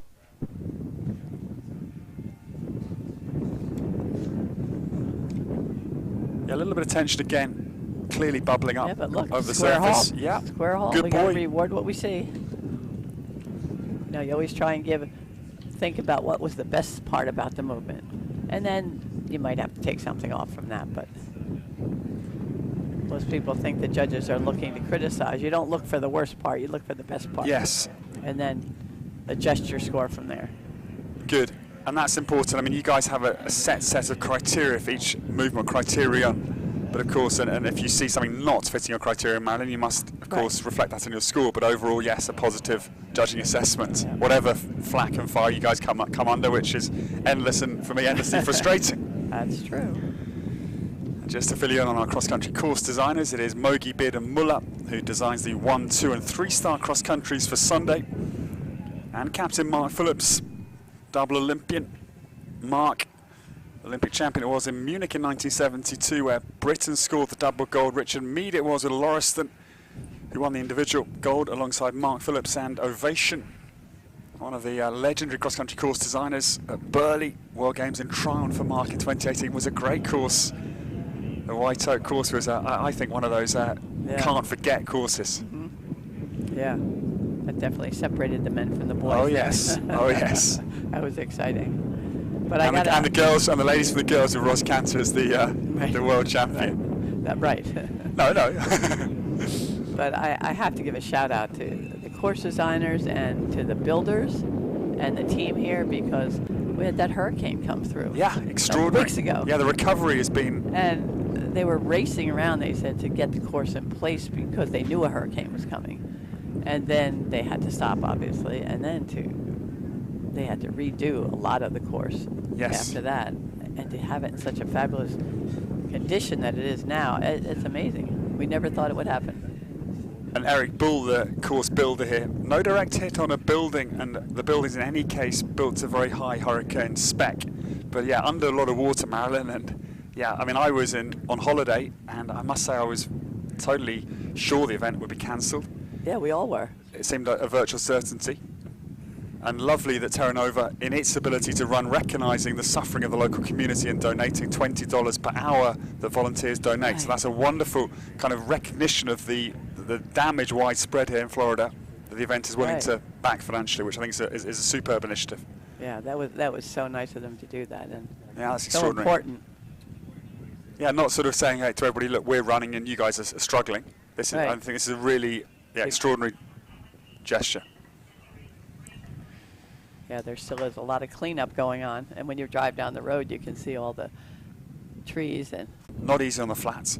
Yeah. And it was actually Daisy Dick who rode him, a couple of intermediates, and I met Mrs. Dick, Daisy's mum, years on, and she was quite surprised. We'd done 3 seasons at intermediate level eventing, and generally a very good cross-country horse, Marilyn.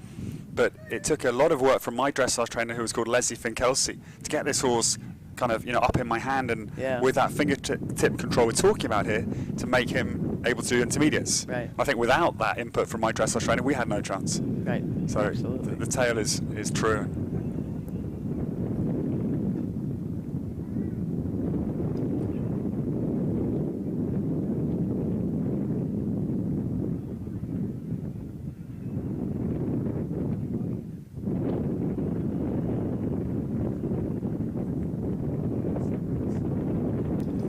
Well, ladies and gentlemen, just to say, it was Sydney Rivera who came in a little bit ahead of her allocated time, as she is entitled to. But the next test is due to be starting at 9:50 local time here in Florida. That is in 6 minutes' time, so maybe a little break here before we'll welcome Bethany Hutchins-Kristen to the dressage. That is the last of the first half of this 3-star short format. So we'll just take a little break from commentary, and we'll hope to resume shortly, certainly within 6 minutes. We will have our next test for you live here at the event at Terra Nova. Great to have your company. Great to have Marilyn Payne alongside me. And we'll take a short break.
It is the Olympic champion of 2004 in Athens, Leslie Law, who is our leader. 29.8 is the only score to have breached the 30 magic mark. We have Jonathan Holling second, 31 penalties.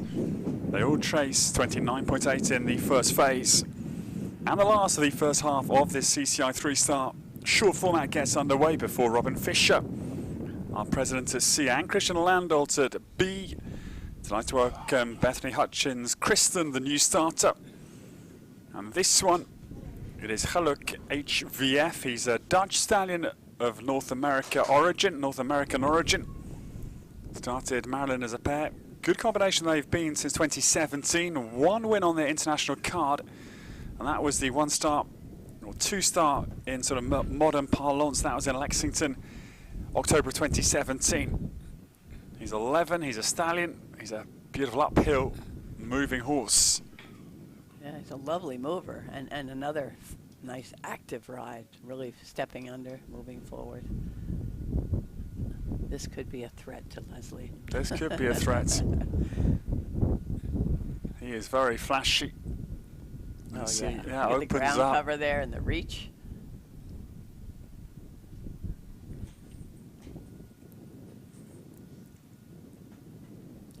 So exciting to see all these young horses coming along.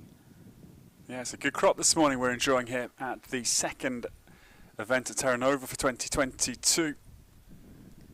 And the developments, as we've said since last year, have been quite staggering. The rate of growth and the potential here with the estates that are planned.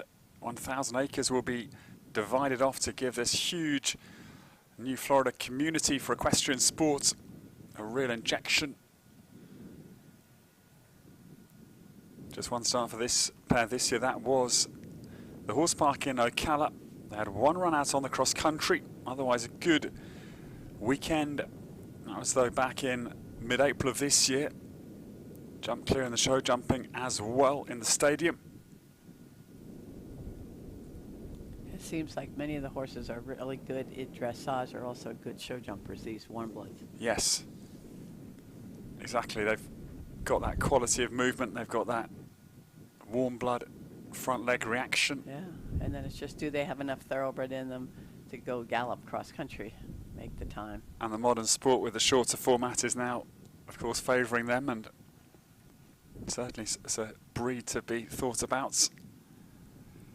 He was bred by the Haven Valley Farm here in the USA, Gallup.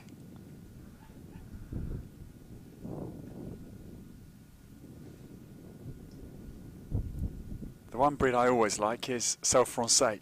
I think they're amazing. Oh, yeah. Banzai the French have de Loire, beautiful horses.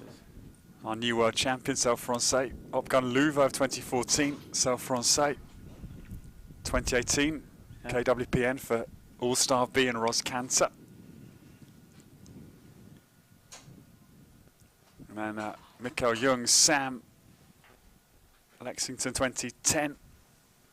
Biel Sam FBW. Neither Celle Francais nor Dutch, of course. Okay, but she seems to be going along well. Lovely canter. Yeah, he's extraordinarily powerful, isn't he? He's really curled up in his frame. Oh, yeah, beautiful. Yeah. Simple change. Very obedient and fluent. Dressage-like, pure dressage-like.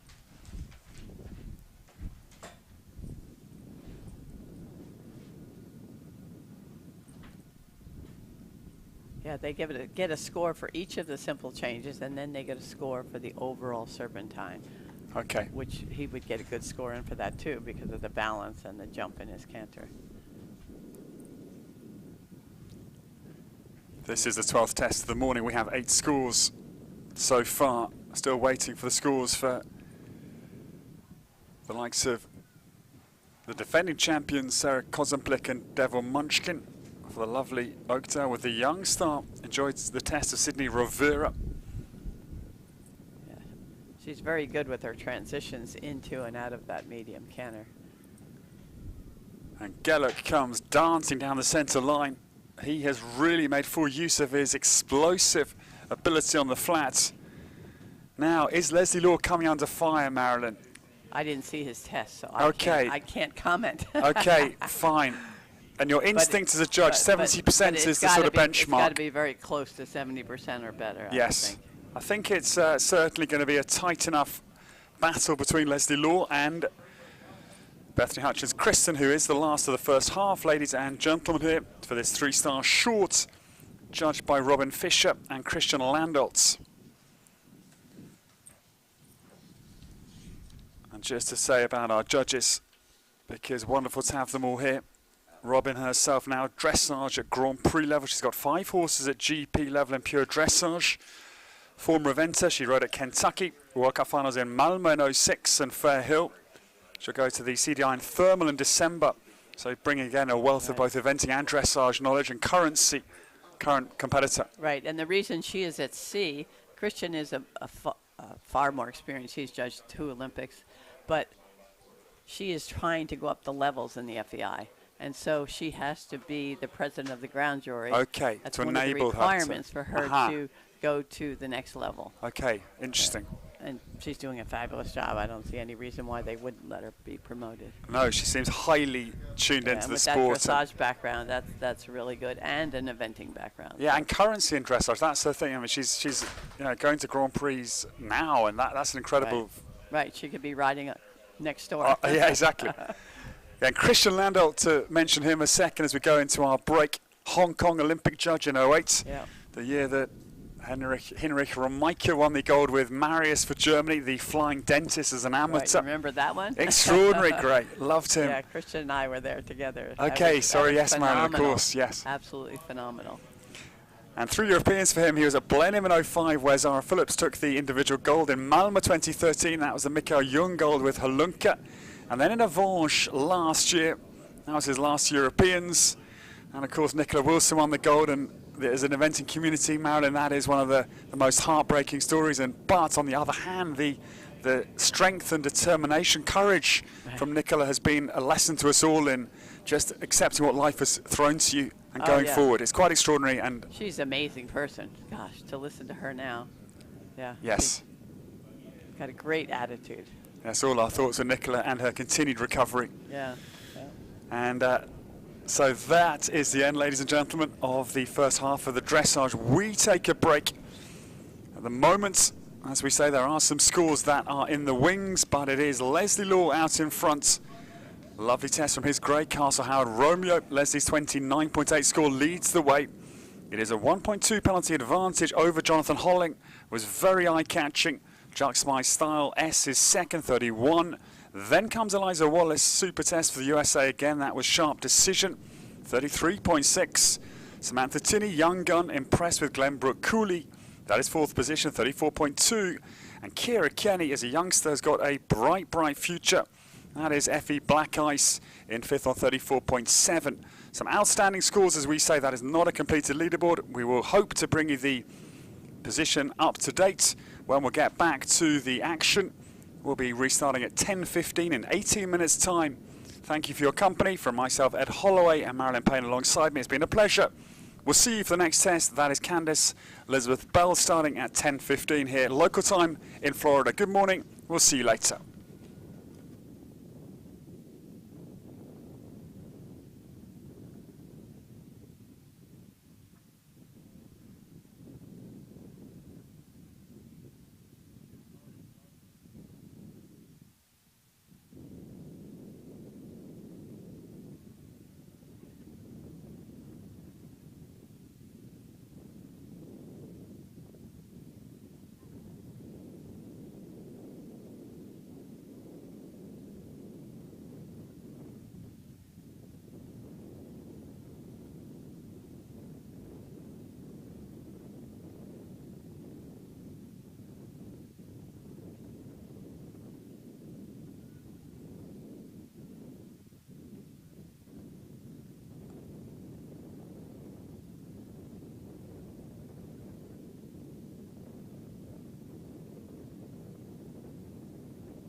So, ladies and gentlemen, delighted to welcome you back to the event at Terra Nova here for 2022. We were due to see at 10:15, combination 98 was going to be the 13th into our dressage arena, but it's sad news, I'm afraid, because Candice Bell has withdrawn Fernhill film star.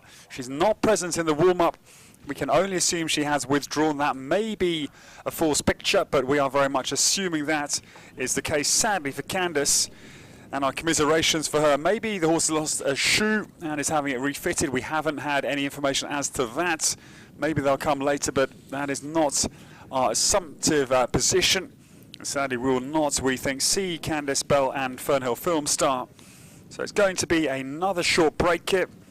We will be underway in 6 minutes' time. 10:22, the start time for Sonia Crampton. The Canadian will come. She's the second of Canada's contingent this morning. Carl Slezak already. Nice test for him. The first out for the Canadians with Chevalier. He's down in the leaderboard in terms of the dressage score. Carl with 39.2 lying in 9th position. We can now update you on two scores that were outstanding. They are now through. Sydney Rivera, very good test it was from Oakdale for the young star for the USA. 40.4, not heavily rewarded, but okay, there was lots to like. And she's a rising star of the US scene. She'll lie in 10th position. And it is Leslie Law who leads the way. Athens Olympic champion of 04, 29.8. He enjoys a lead of 1.2 penalties over Jonathan Holling. Jonathan was very good with Juxt My Style Esther, lies second, 31. And third place, the defending champion, Sarah Kazumplik and Devil Munchkins in third on 31.6. The other score we can just now reveal for Jamie McAllister, that is with Army Ranger. They are our back markers, but only 0.2 in behind Sydney. Army Ranger scoring the thoroughbred 40.6 to lie in 11th position. Once again, a huge portfolio of sponsors it is here that have really devoted their sponsorship to the event at Terra Nova in the wake of Hurricane Ian. Their support has been absolutely crucial to running. Thank you to our equine sponsors, Beamer with their electromagnetic energy healing systems, the oldest form of healing, electromagnetic energy. And please come if you are here on the site, the Beamer tents. They'll welcome you for a free session, or you can go and relax with them in the Riders Lounge as well. Better circulation, the cardiovascular system, better health, of course, as a sequelae, and better life overall. And also a big thank you to Bimeda. Bimeda, they are the biggest animal health company you've never heard of until now. Bimeda's products have been trusted by veterinarians and owners since the 1960s when their Irish roots began. Bimeda, one of the largest producers of dewormers like Equimax, Bimectin and Exodus. And world-renowned equine athletes also rely on polyglycans. That was the start into their big industry. Polyglycans, a patented formula that replaces lost or damaged synovial fluid from the synovial joints. And also their other headline product is Confidence EQ. That is a pheromone gel which reduces and prevents equine stress. You can find out all the information on their website. That is Bimeda, spelled B-I-M-E-D-A-U-S, bimedaus.com to see where you can source their products.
As we say, we'll be restarting at 10:22. The start time is closing down.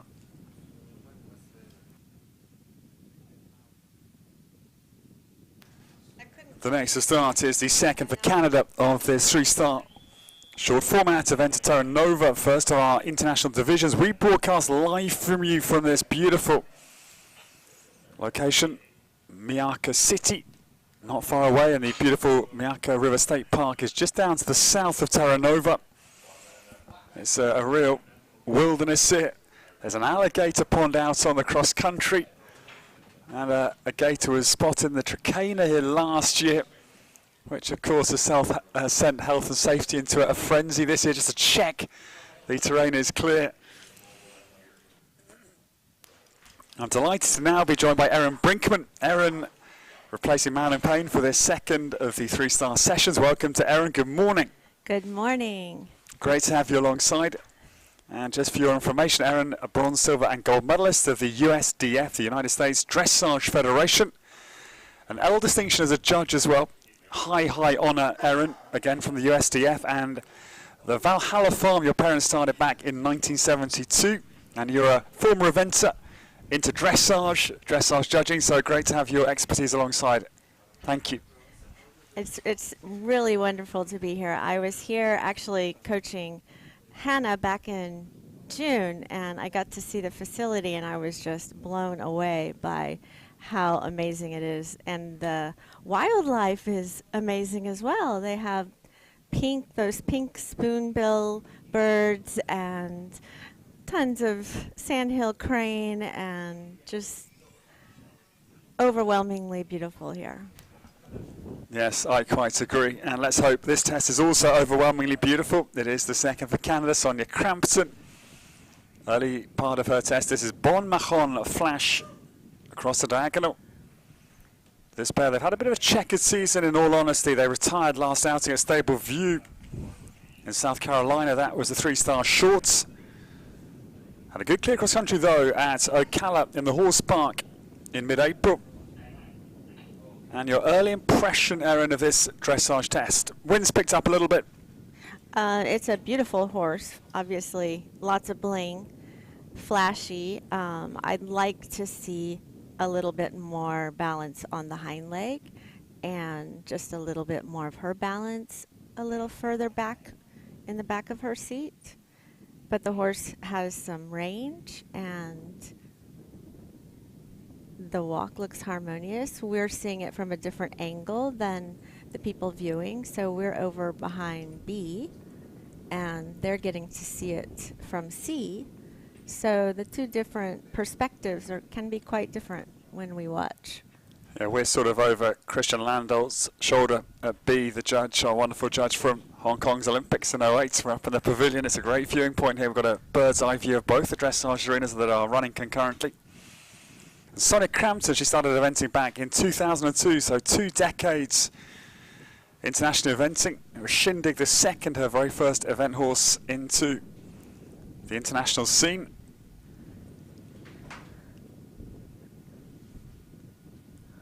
And Marilyn Payne made a statement earlier, Erin, saying that the quality of young horses that the Canadians are showing is impressive, and as a nation they're, of course, always a world force.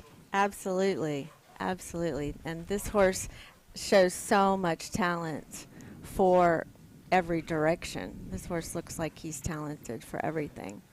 Nice, long stride. And again, I'd like to see him in a little more uphill, a little more steady connection. Yeah, it looks a little bit disjointed, the frame, for me. But, of course, it's not easy. As we say, the wind's now blustering straight into his face. It's another distraction factor. Absolutely. And then there we saw a really nice beginning. And then because the balance didn't stay on the hind leg, it didn't stay there consistency for issue the slightly. Downward transition, exactly.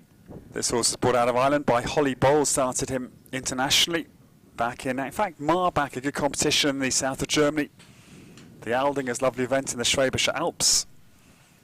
Holly Bowles evented this horse through 2018 and 2019. And then a man we've seen earlier today already, Mexico's Pedro Gutierrez, brought him over to the USA. 2 starts for Pedro with this Irish sport horse, and then Sonia Crampton took up the reins on this big Irish campaigner in April of last year. So a new enough combination. Yes, and that was a lovely stretch. So she had a lot of length through the neck, and the nose was out. That was really lovely, and the rhythm was continued throughout.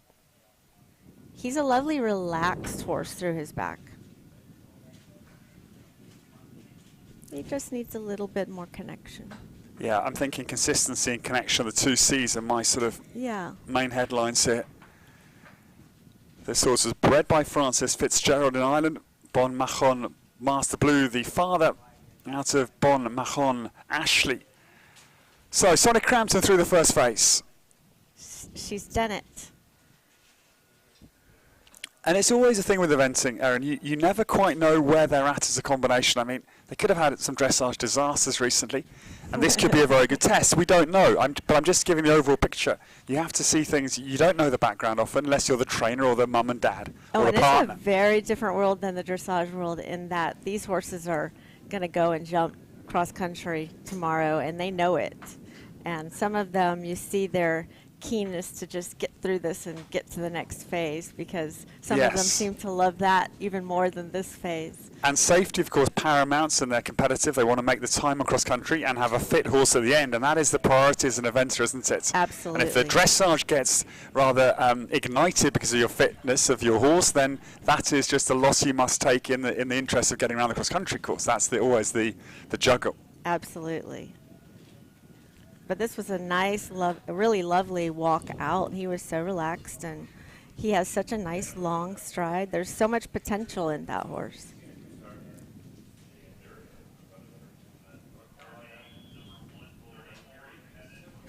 As we say, it is Leslie Law. They're still out in front, the Olympic champion of 04. Lovely test for Leslie. That is Castle Howard Romeo. Best score 29.8. Leads in the clubhouse. The man from Hereford in Worcestershire, which is sort of the northwest side of England, out on the sort of Welsh border of the Midlands of the United Kingdom. We will stay with Canada, and it is the son of Dana Cook that we now welcome. Dana returns from her very first Worlds in Platoni del Vivaro, locally to Rome. A beautiful Rocca di Papa, the Albany Hills that Giuseppe de la Chiesa's cross-country was crafted into. And saw Yasmin Ingham conquer with Banzai de Loire, Mississippi. There was a former Clayton Fredericks produced horse again for Dana. That was 67th individually. This is Harlequin, early stages of the test for Canada's Dana Cook. It's looking really good so far. She's got a lot of energy, and the quality is there, the balance is there, the rhythm is good, the tempo is good.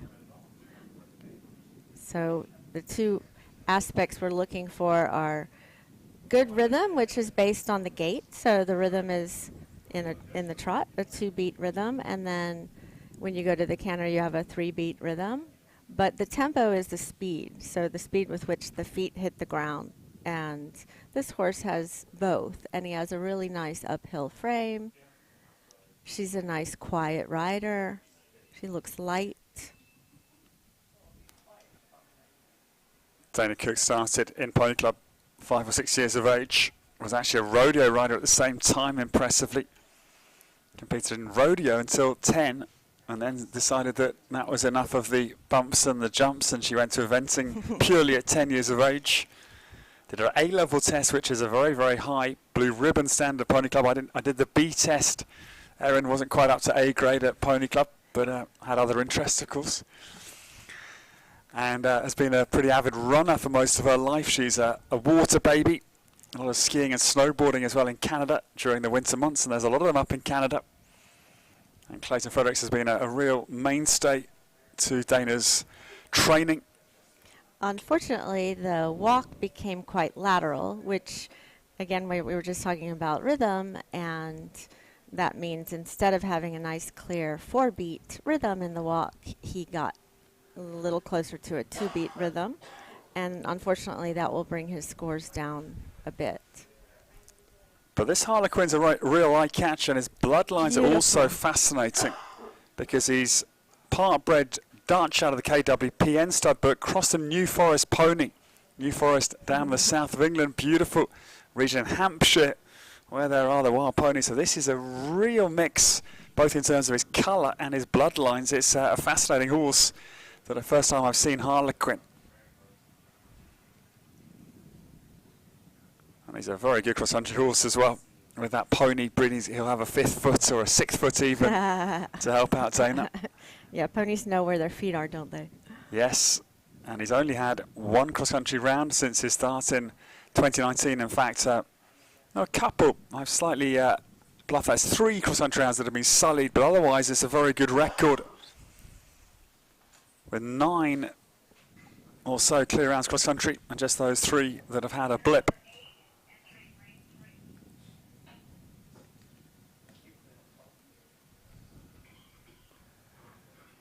So I'm always interested when they're lateral and a little lateral in the walk, is that going to carry over to the canter? Because sometimes it does, and in this case it did not. So she's got a nice, clean 3-beat canter with a lovely, again, rangy stride. Just lost the direction there, little didn't bobble, he? little bobble. Just got a little crooked. Little bobble, little wobble, but yep. He's in a lovely, I love his attitude. He's very much engaged, isn't he, with the dressage test? That's true. They're very harmonious together. They look like a really good pair together. She looks like a rider that really loves her horse, and he looks like he loves her as well. He's established at 3-star level. His first cut at this level was at Chattahoochee Hills again, April of last year. Best finish as a combination came at Red Hills in Florida, just up to the north of our base here in Terra Nova. Quite a long drive, of course, but out to the north of Florida. Red Hills, that was 12th in mid-March of this year. So again, she's covering ground there, but he could be straighter in that medium canter. Oh, nice halt. Yeah, good test it is from the rider back from the world's maiden voyage out to Protoni for the Canadian team with Mississippi. Dana Cook it is with Harlequin, who gets us restarted here at the event at Terra Nova for 2022. We think, of course, Leslie Law's score is going to be untouched out in front, 29.8, but again, it's fairly tightly bunched after Leslie. When you bear in mind it is just 3.2 penalties covering places 2 through to 5 between Jonathan Holling second and Samantha Tinney in 5th place, so there could be some score, I would imagine. I'm sort of thinking mid-30s for Dana Cook and Harlequin, but a lovely test and a nice horse for Dana to now start to bring up the eventing ladder.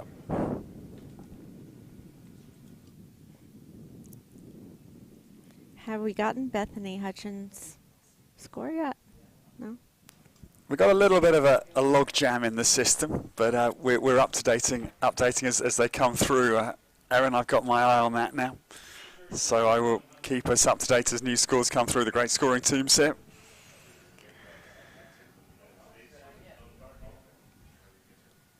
It could not be a better day though, Erin. It's beautiful weather.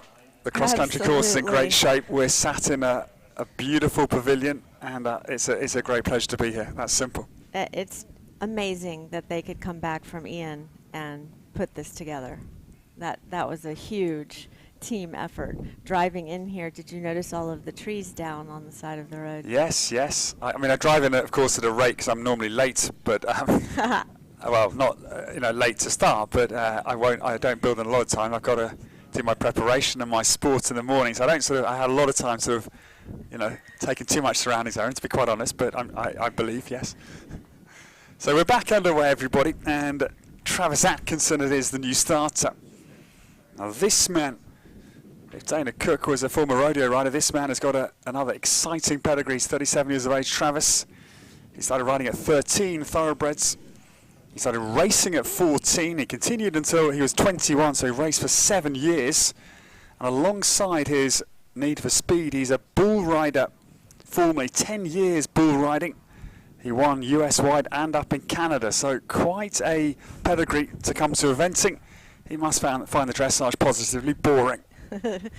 Although you wouldn't know it watching this test. It's actually really good. And the horse looks like a dancer. In fact, he looks a bit like a real dressage horse.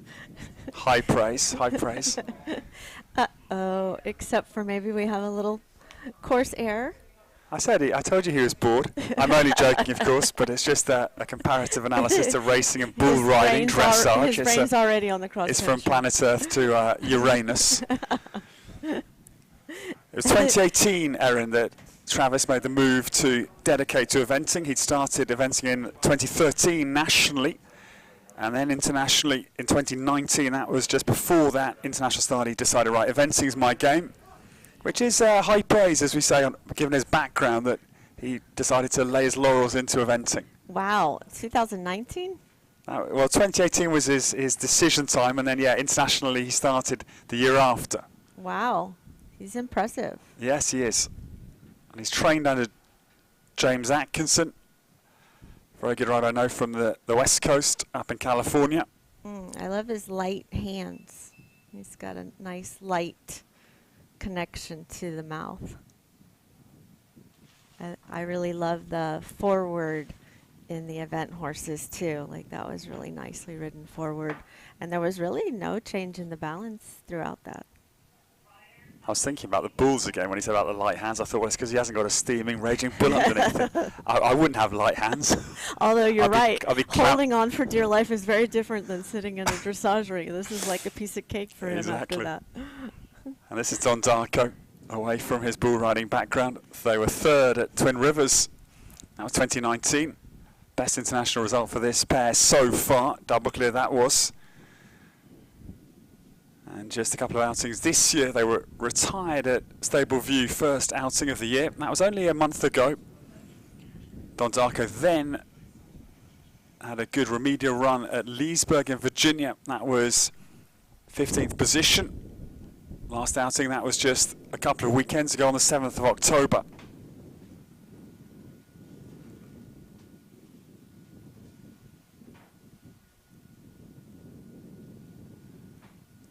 This horse competing at his third three-star short format. And do you know the breeding of Don Darko? Do we have any? He's I will really nice, pick it up quickly, rangy, Erin. uphill horse.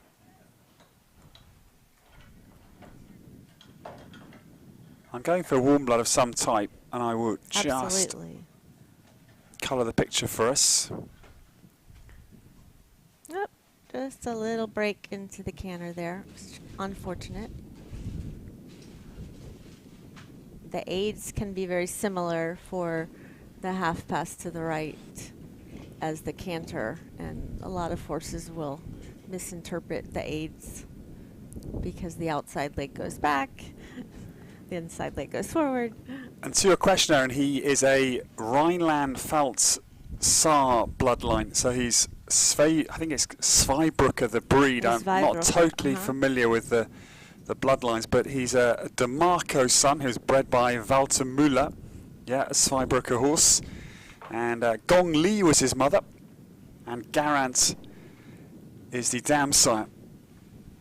And I'll just tell you about DeMarco. Yeah, it's a jumping stallion, so that is why Don Darko's come nicely into eventing. It's got the quality of, again, movement and spring off the ground. It's easy for him to come off the ground in the front, which is nice. The canter could be just a little bit clearer in the rhythm.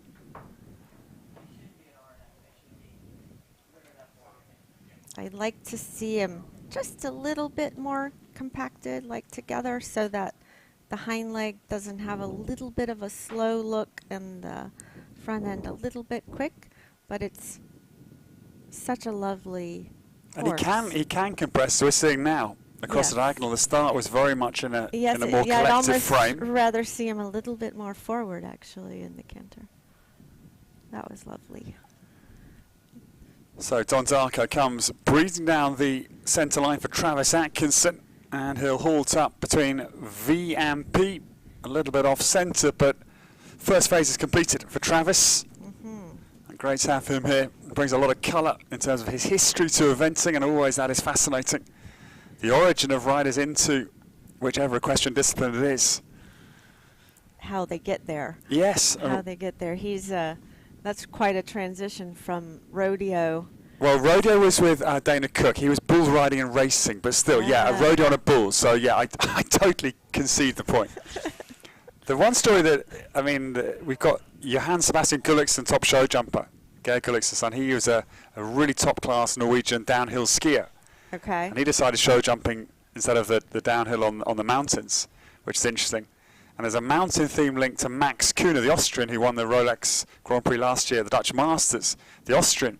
And he went skiing down at Kitzbühel in Austria, which is quite a low, height resort. So there was no snow on the ski trip. He said to Mum and Dad, "Look, I'm bored," young Max.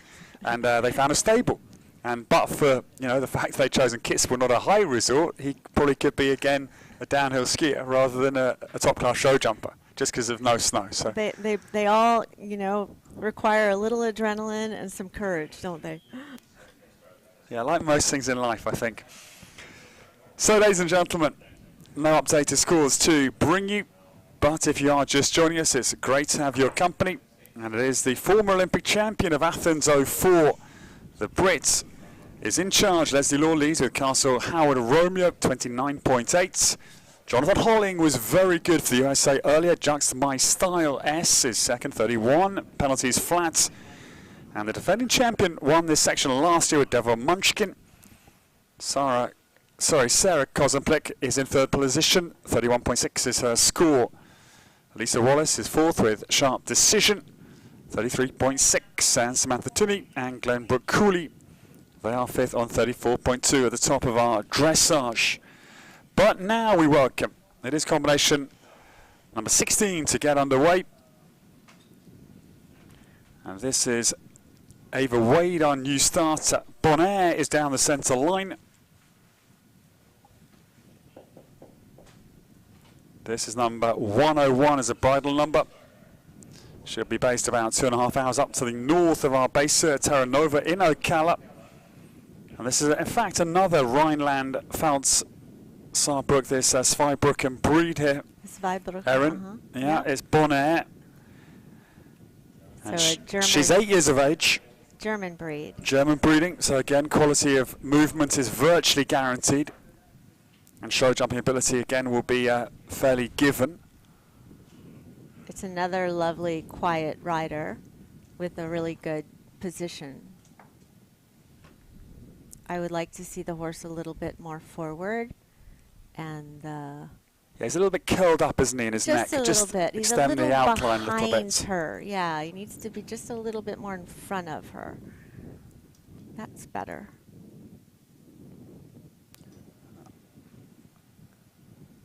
Yeah, my dressage training used to use the analogy, it's like trying to squeeze toothpaste out of the tube below. You're trying to get this toothpaste out and in front. So that's what the rider's got to try and get that kind of feeling. Exactly, and that comes to like, what is the sequencing of the aiding, and it's tricky when you're in a test to stay always thinking about core, leg, hand, and not, things come up really fast. It's really hard not to go to the hands in that situation.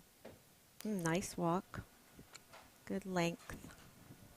Could stretch down more and be a little bit more relaxed. But good overstride. 27 years of age, Ava Wade. She'll actually have her 28th birthday just in 4 days' time, on the 25th of October. So let's hope she'll have a good early birthday present here with a good finish this week. There you go. This is her second horse internationally. Her first horse, Butz Leonie R, would have come out of Germany. It's Dieba Andris-Tabowski who rides the Butz horses typically. For Anne-Catherine Butt, one of the great breeders in Germany. And started in 2017 with Leonie R. And then this horse came just about a year ago. In fact, they won their very first outing, Erin, as a combination. That was Chattahoochee Hills, two-star short, early September last year. And they went back to Chat for 5th place. Their very first 3-star short run was at the start of September. So obviously a very happy hunting ground out on the Chattahoochee Hills for this pair. Yeah, this horse can run and jump, huh?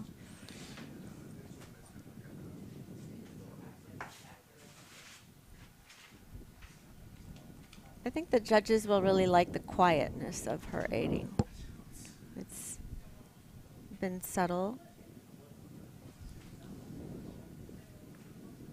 Oops, a little bobble there. He wanted to change leads behind. The left lead is not quite as good as the right lead. The left lead's just a little bit tighter. This horse owned by Paula Wade of Plainfield, New Hampshire. To go though. Sorry. Ava in the saddle. You need it for cross country. If you can temper it in the dressage, ideal. Yeah. But yes, he's chomping at the bit for things to become more exciting on tomorrow and Sunday. Show jumping tomorrow of William Robertson. Now we see a little bit more why she's a little more tentative to not go forward, because forward for this one means let's go. And cross country course of Captain Mark Phillips for the 4-star. And Mogi, Beard and Muller for the 1, 2 and 3 stars. Our course designers for Sunday.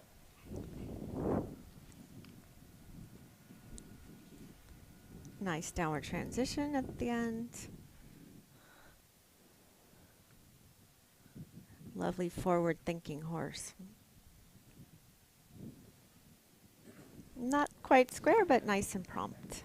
And that for me is a nail on the head, Erin, because, you know, yes, we would love a perfect, harmonious form for dressage, but we've got to remember cross-country is paramount, is the king, and forward-thinking, quick-footed, they are the lead parameters you must have in an event horse for your safety, for your clear rounds, let alone inside time.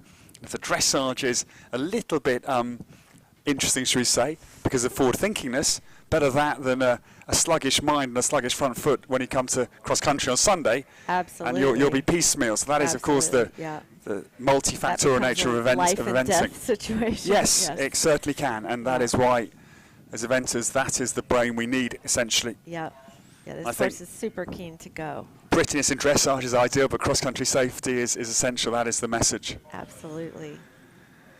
So Bonaire it is who completes, and nice enough test from Ava Wade. That is the pair from Ocala, starting early stages of this second half of the 3-star short here at the event at Terra Nova for 2022. Great to have you with us. And just to remind you, again, we're still waiting for the tests, the scores through for Dana Cook. Lovely test it was with Harlequin. That is the next test result we are anticipating. But it is, as ever, Leslie Law, clear of Jonathan Holling, and Sarah Kozemplick are 1, 2, 3. The next to come, this man brings his second horse of the morning forward to the dressage, 60 by 20 here. Under the eagle eyes of Robin Fisher, our president at sea. And as Marilyn Payne indicated, Robin looking to upgrade in her judging career. This is a part of her process to be a president, to judge from sea, as she starts to climb the international judging ladder, and why not a former eventer of the highest order? And now also Robin Erin riding Grand Prix dressage. Nice. So yeah, she's got a lot of, well, gravity as a dressage judge, as a former eventer, and now a dressage Grand Prix rider. That's impressive. That's impressive. And now we have Carl Slezak and Hot Bobo. That's a great name, Hot Bobo. Hot Bobo. Carl Slezak has got his second ride. And he had a nice, bold entry. He covered a lot of ground, and it looked balanced. The horse looked eager. The second Canadian of the morning, who, like Dana Cook, part of the Canadian contingent at the Worlds in Pratoni just back in September. It was sadly elimination for Carl there with Fernhill Wishes, but okay, highest world stage. That can happen to the very best of event rider and horse. Carl, his inaugural 5-star was the Maryland 5-star at Fair Hill, completed last year with Fernhill Wishes again.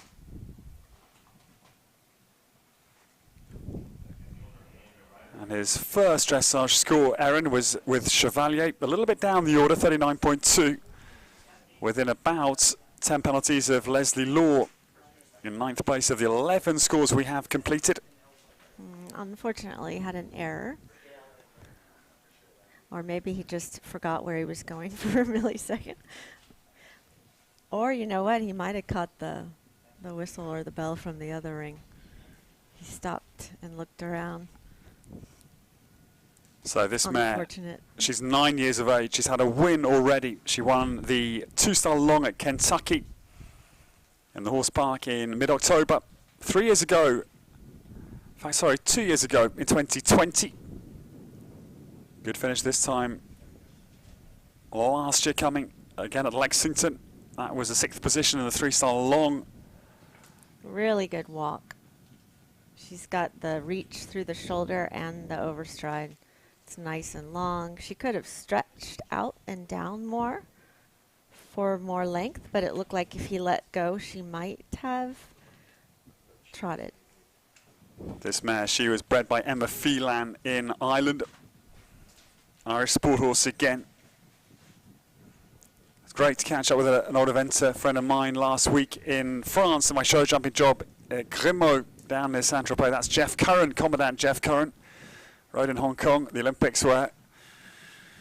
Christian Landau, judge, Marion Payne judged back in 08. And Jeff rode Kalkishan there into 34th position back in 08. And he won the Puissance recently at the Horse of the Year show in pure show jumping.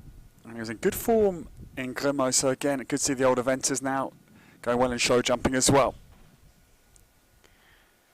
So it's a nice, again, a nice like light look in the hands.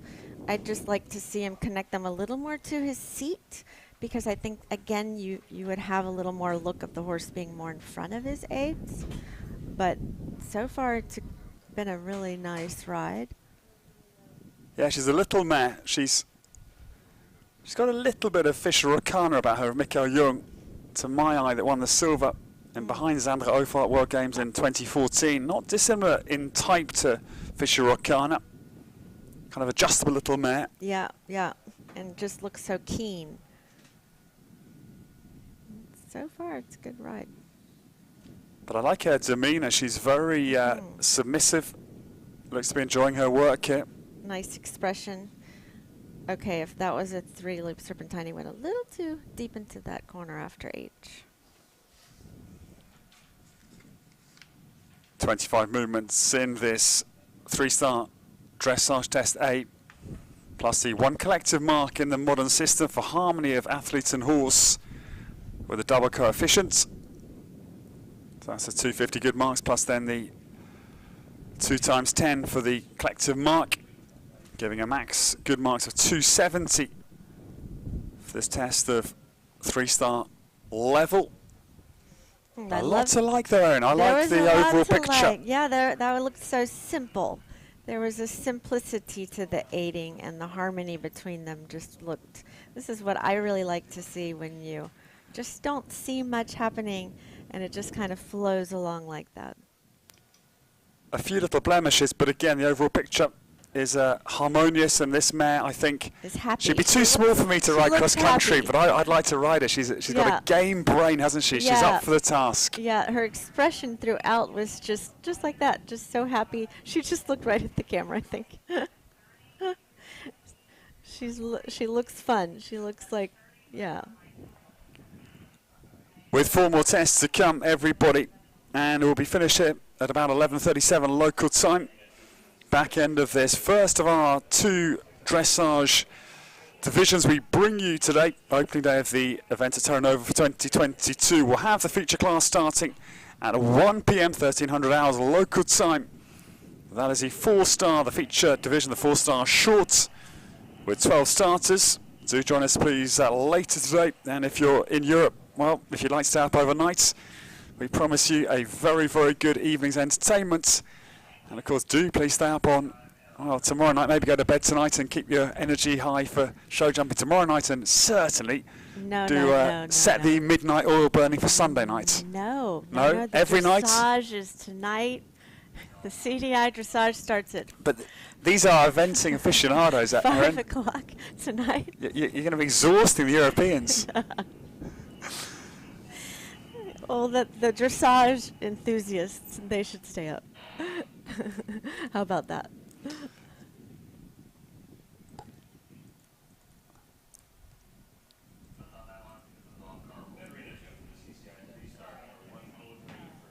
The next to come, delighted to welcome Hayley Curry for the USA is our new starter. Hayley from Canton. And this is Belmonte do Cahim, the new starter.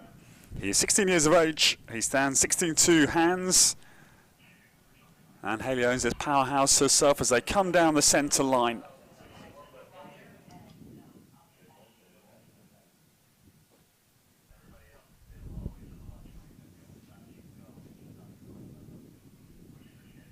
Again, nice bold entry. Some loss of balance and then a little curling into the trot, and unfortunately some tension and unsteadiness in the shoulder end. But a really nice rangy horse again with quality gaits and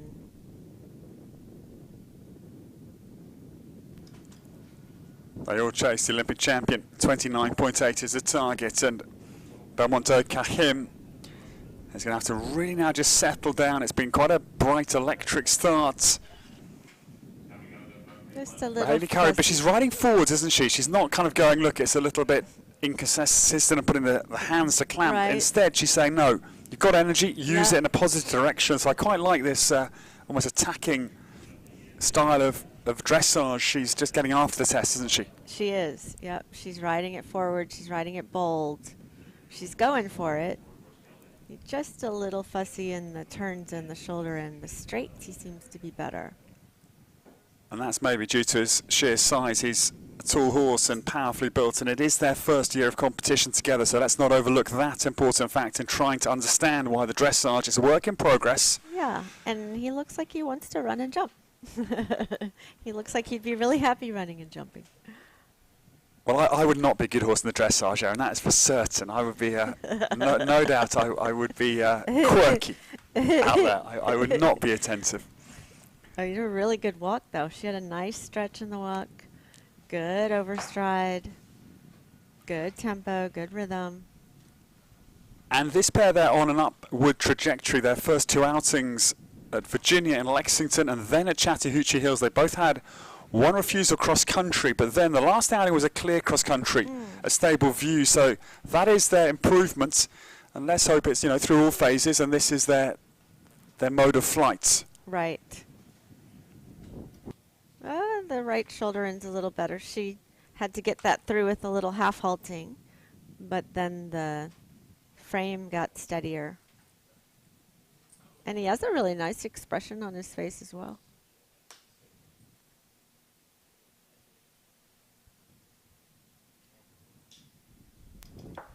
So her stock, her necktie is flapping in the breeze here. Just be giving a little slaps and tickles on the cheek. It's another distractor. That is true. Little crooked, little not unhappy about that canter depart, but now he's making up for it again in the medium. He's active. He articulates his joints really well in the canter, doesn't he? But he doesn't like to be half halted all the time. Now he's 16 years of age, and actually the bloodlines are interesting here because Leslie Law's leading, and it is a dam side. There's Welton Apollo. That was the horse that Leslie Law rode for the Barr family. Sam and Linda Barr, legendary breeders, and Welton Apollo was the brilliant advanced eventer that Leslie Law took up to top level. The dam side of this also, that is going to be the cross-country quality. Remember Apollo from a young boy, and he was a real superstar for Leslie.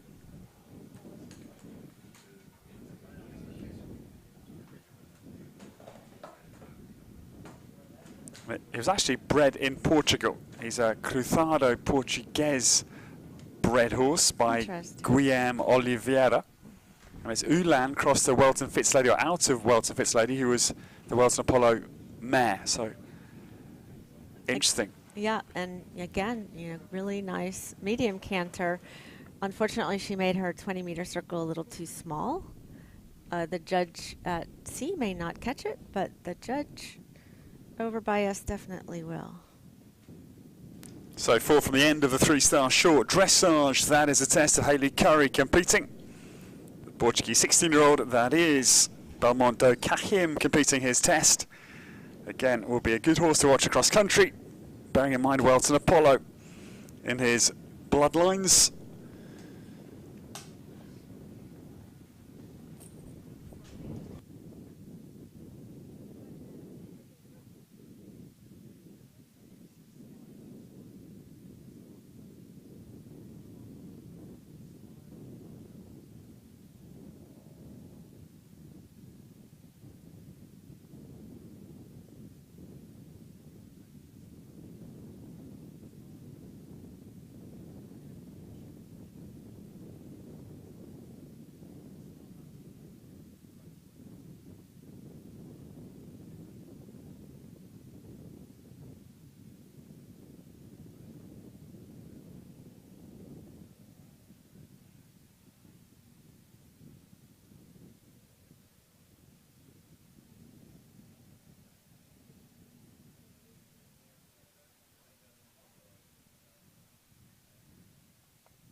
This year, in the wake of Hurricane Ian, the event at Terra Nova organising team is stepping up their commitment to the community and giving through the We Care at Terra Nova initiative. By the end of this weekend, a minimum of $100,000 will be donated to our 3 partnered non-profit organisations. The centre here, the core values are to impact the community positively, and that is the effort of We Care at Terra Nova, the charity rider competition, which creates an opportunity for all to participate and to give back. And that is the main thrust of this great initiative. All competitors taking part in either dressage or eventing, they will be partnered with one of the 3 non-profit organisations, and they are Meals of Wheels Plus of Manatee, the Sarasota Manatee Association for Riding Therapy, and Southeastern Guide Dogs. They are our individual charities.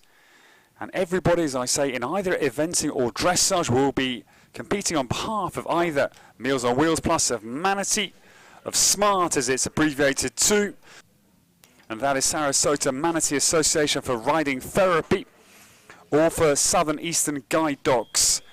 And based on their final placings this week, each organisation will receive a profit payout. And that is a wonderful initiative, more of that later, but just an early flagship of the really exciting charity offers by the organisation team here at Terra Nova. So back to action we go, and 3 more to come. Combination 20 of the first phase in our 3-star shorts formats. 4 FEI divisions here, 1-star intro through to 4-star short. They're all short formats this year. Long format for 4-star is planned for next season. Alina Patterson is our new starter.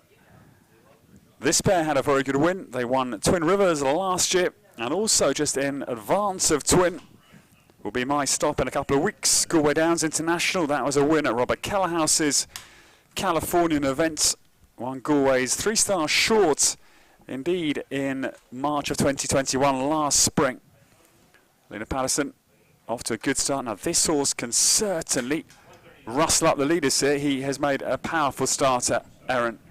He really has. He's a really expressive, dynamic mover. She started with a really good balance, and I really liked her entry.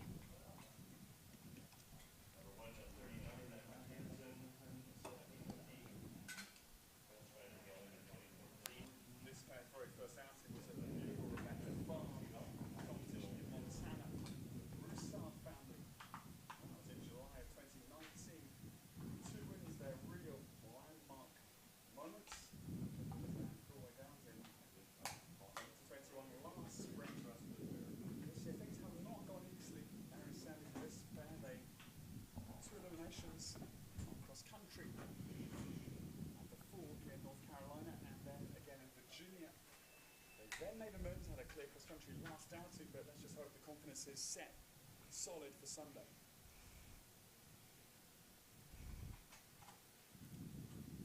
Little discussion about the rainback.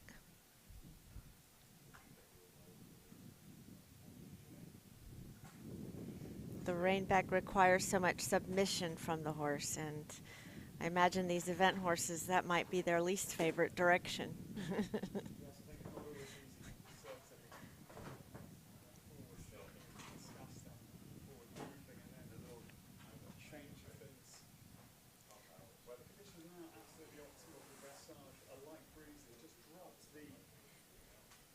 Speed of it over the last hour or so. It's quite blustery an hour or so ago, but now really nice for the horses to get into that sort of flow zone where they're just operating, not thinking about the environment or the conditions or the surroundings.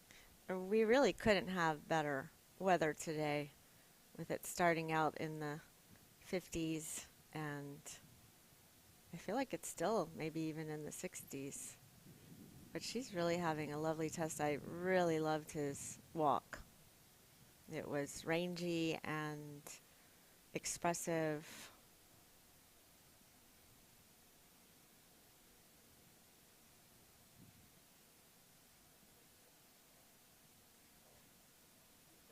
Quarter marks just catching the mid-morning sun on the back of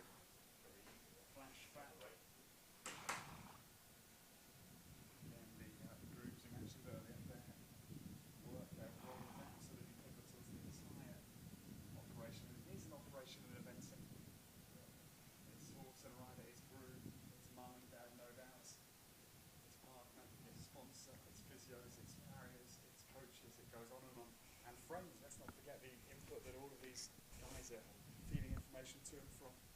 That is the safety aspect. That is the kind of the brotherhood of eventing. You don't have the same thing in show jumping. I know, I commentate on it. Yes. It's a much more lone individual sport with the money involved in show jumping and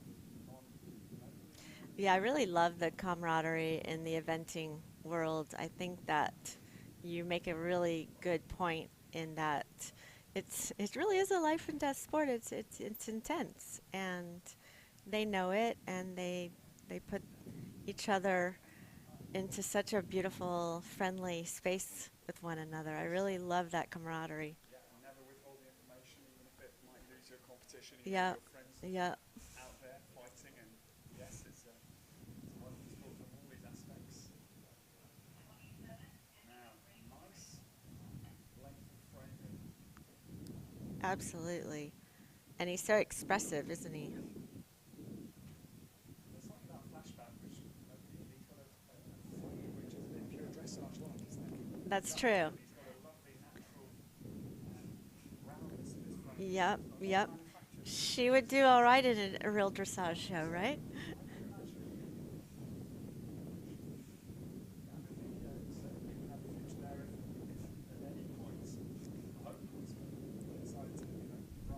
Wow, beautiful halt. That was a really stunning halt. From the side, I would have given that a 10. Okay.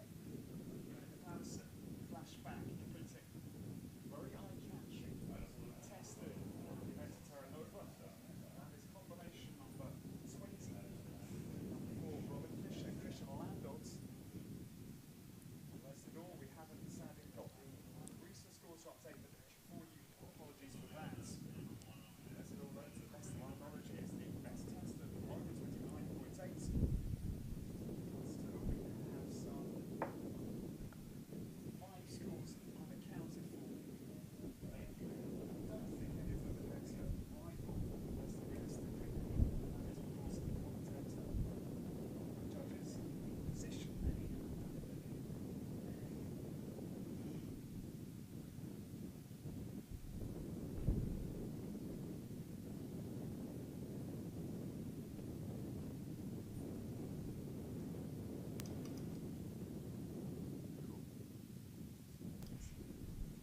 I, for some reason, can't hear you again through my ear. Just flip on back, it's easier. Just not. No, I mean like when you're talking through there. I know what you mean. Yeah. You go in and out. You can also do that, yes, it's possible. Just ignore me. I'm good. Doing great, and now completely relaxing. Slowly, yeah. I'm an introvert by nature. This is like not Is this your first time? Yes. Okay, well you're doing really well. Okay. Thank you. I can't hear him anymore. The next to come, this is Samantha Tinney, second ride for her, penultimate to come before Robin Fisher and Christian Landolt. As we say, her 20th birthday will be in 1 month exactly, 21st of November. And she hails from Dallas, Texas. It's another adrenaline background because her father, Terry Tinney, a former professional motocross racer and a professional mountain biker. Samantha's second horse, it was Glenbrook Cooley, her first ride of the morning. And she played youth soccer, this lady. Then she found her riding passion at 13 years of age, made the switch away from the round ball to the back of her equine machines. Had a formative year in 2020 with the O'Connors and started training with Lauren Lambert in 2018, which caught her into eventing. She started eventing the year after Lauren's education. So lovely light bay. This is Cutty Sark, early stages, Erin in the dressage. A little break, but it's a nice horse again. It is a really nice horse. Good enough horse as well to complete. A little step back, so that was unfortunate that he stepped back, but yes, it was a nice test. Just the walk is going to catch her a little bit, but the quality of the canter and the range, the length of stride in the canter was really nice to see. They've had 6 international starts, the combination. They had 1 frangible fence at Stable View in September of last year, but otherwise his cross-country record is flawless. Wow. And with a canter like that, you can understand it because the rhythm, you know, when they're galloping will just be strong and metronomic. Then the strides appear out of thin air. Then you're sat on a proper machine and it's fun. That's true. That's a really interesting point that you say, because the quality of the canter was good because he had no natural tension. In other words, a lot Yes. of horses hold different body parts with a lot Yes, of tension. and plus his basic conformation is just a compact frame, so he's got the two things: compact frame plus relaxed mind body. Yeah, and I equals imagine, canter. yeah, and that's a really good point. Going cross country, I wouldn't want a horse that has negative tension or holds tension No. naturally in different parts of its body. No, because they're the ones that will be trying to accelerate and decelerate at the wrong times. These guys, the relaxed canterers, they just keep rolling, and they that's use when less cross country is energy. fun. And Exactly. they use less energy. So good test to watch for Samantha Tinney, and her second test is completed with the Dutch Cutty Sark as our penultimate. And we have one more test to come, and could be a little delay actually, because the scheduled time is for Madeline Scott and Crosby's Gold at 11:30. It's funny, the schedule, because it went from 11:07 on the time to 11:22. We had a I can see a very nice grey walking down the road in the background of the dressage arenas, and I'm assuming, no, in fact, that's not the one we're waiting for. So just a short break anyway from the commentary from Aaron Brinkman and myself, Ed Holloway. We hope you're enjoying the action here. Great to have you along for the ride here at the event at Terra Nova for 2022. Short break. We'll be back with the last of the three-star short dressages to come as soon as Madeline Scott and Crosby's Gold are ready. But as I say, their start time is not due for 12 minutes, so a little delay here at this wonderful event at Terra Nova in the heart of Florida.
Arlington in Virginia, May of last season.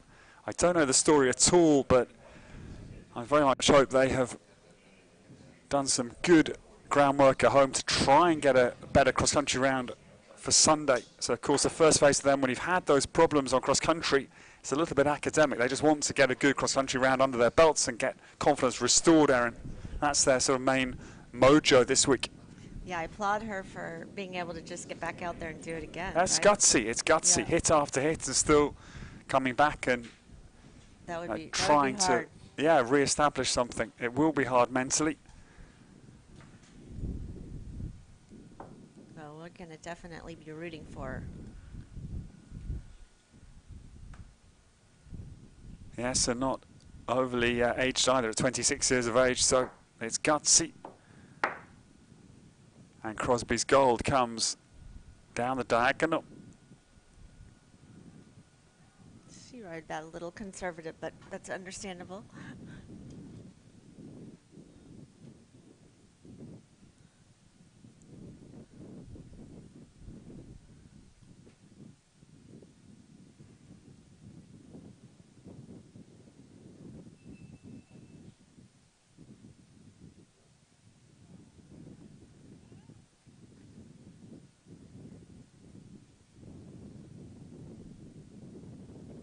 The simple changes were nice and straight.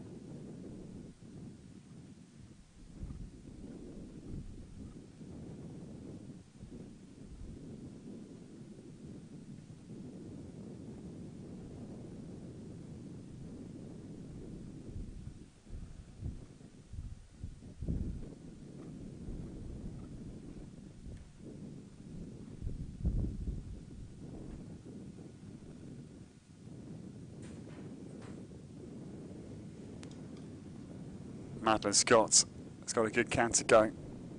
The counter canter, then a little bit, again, disjointed down into that trot. Right, just a little. This horse is just a little naturally tight. So we talked about that with the last horse of being so loose. This one's quite the opposite. He's a little too tight, and you see that kind of throughout. It makes the whole look just a little short and quick. But as we were saying, this pair with a very checkered card over the last year, so we are hoping for a transformation on Sunday. We'll be glued to their cross-country round, hoping for Madeline Scott that she has managed to flip their fortunes the other way. Absolutely. We are definitely rooting for her. And there's nothing wrong with this pair. They have shown nice harmony together.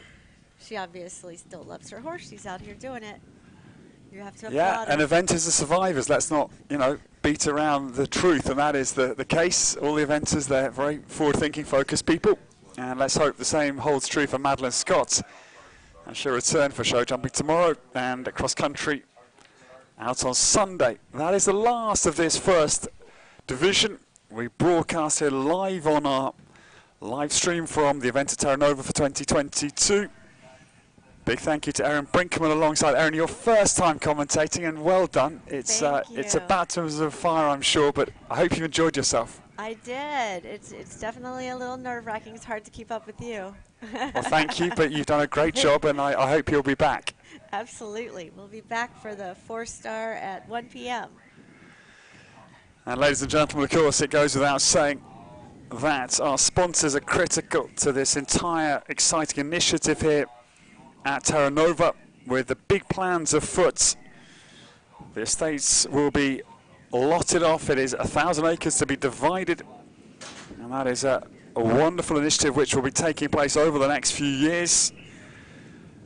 And a big thank you to our entire team of sponsors who are crucial to our success here. Just a word before I come to the sponsors as to the builders that are crucial to the development of the estate here. That is B&D Builders. They're one of our overall sponsors. And the properties here, the equestrian estates, they will be sold exclusively by Gailey Enterprises. So Gailey Enterprises is the company to contact if you'd like to buy yourself a slice of Florida real estate and join the Terra Nova equestrian community. And your house will be built by B&D Builders, your stables and your barns, who are the exclusive both past, present and future builders here at Terra Nova. The land stretches out eastwards of our event location here. And also Terra Nova will offer care services, both in terms of horse care if you want to go off on a holiday, maybe take a trip to the Caribbean. Your horses will be looked after in the beautiful surroundings here by the team at Terra Nova. So again, your investment has many shoot-offs in terms of advantages for our estate owners. A big thank you, of course, to our sponsors. And thank you once again to Ackerman, a national law firm. They have 24 offices throughout the United States of America. They have 9 offices located in every major urban centre in the centre of Florida. And Ackerman, they have 700 lawyers and consultants who serve businesses and families across the country. And they have developed an unparalleled track record in high-stakes litigation in M&A mergers and acquisitions and transformative real estate developments as well. Ackerman will respond to changing client needs whilst adapting to market disruptions. And their website is ackerman.com to visit one of our superb sponsors. Kukering Barberio is the largest independent accounting firm on the Gulf of Florida. They have been serving the local community for over 50 years now. They work with thousands of individual and business clients throughout Florida and internationally. And along with traditional tax and audit services, they focus on niche areas including outsourced accounting, estate and trust planning, healthcare advisory, and also international tax consultancy. Big thank you to Kukering Barberio. Blaylock Walters is the law firm providing high-quality, personal and comprehensive legal services to businesses and individuals. They've been in operation for nearly a century, 95 years plus, and they continue to remain dedicated to their legacy of giving back to the communities in which we live and prosper here in Florida. And the aforementioned B&D Builders, proud sponsors as a dedicated builders here at Terra Nova, and also the estates here at Terra Nova that are going to be starting to be rolled out in the next few years. B&D located in Lancaster County, Pennsylvania. They provide fine customer equestrian facilities that will exceed your expectations, and you can see B&D Builders' craftsmanship, creativity and attention to detail in their equestrian arenas here at Terra Nova. And again, if you are here on site later, they have a tent here where you can talk to them about starting your luxury home, horse barn, riding arena, or any other equestrian project that you have been dreaming of. Thank you to, that is half of our sponsors. And I'll go forward to complete and take us into our lunch break. A big thank you to Boyd Insurance, and again, a long-lasting company. They are in their 50th year serving the community. And Boyd Insurance, delighted to support the event here at Terra Nova. They offer protection for life with their insurance and investments package to support through life's unforeseen circumstances for your home, your business, employee benefits, and also other assets.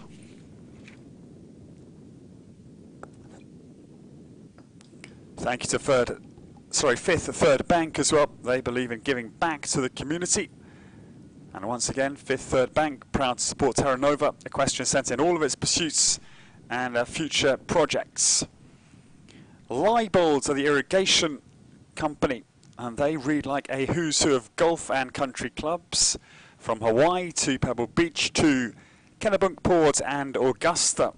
Their clientele is world class.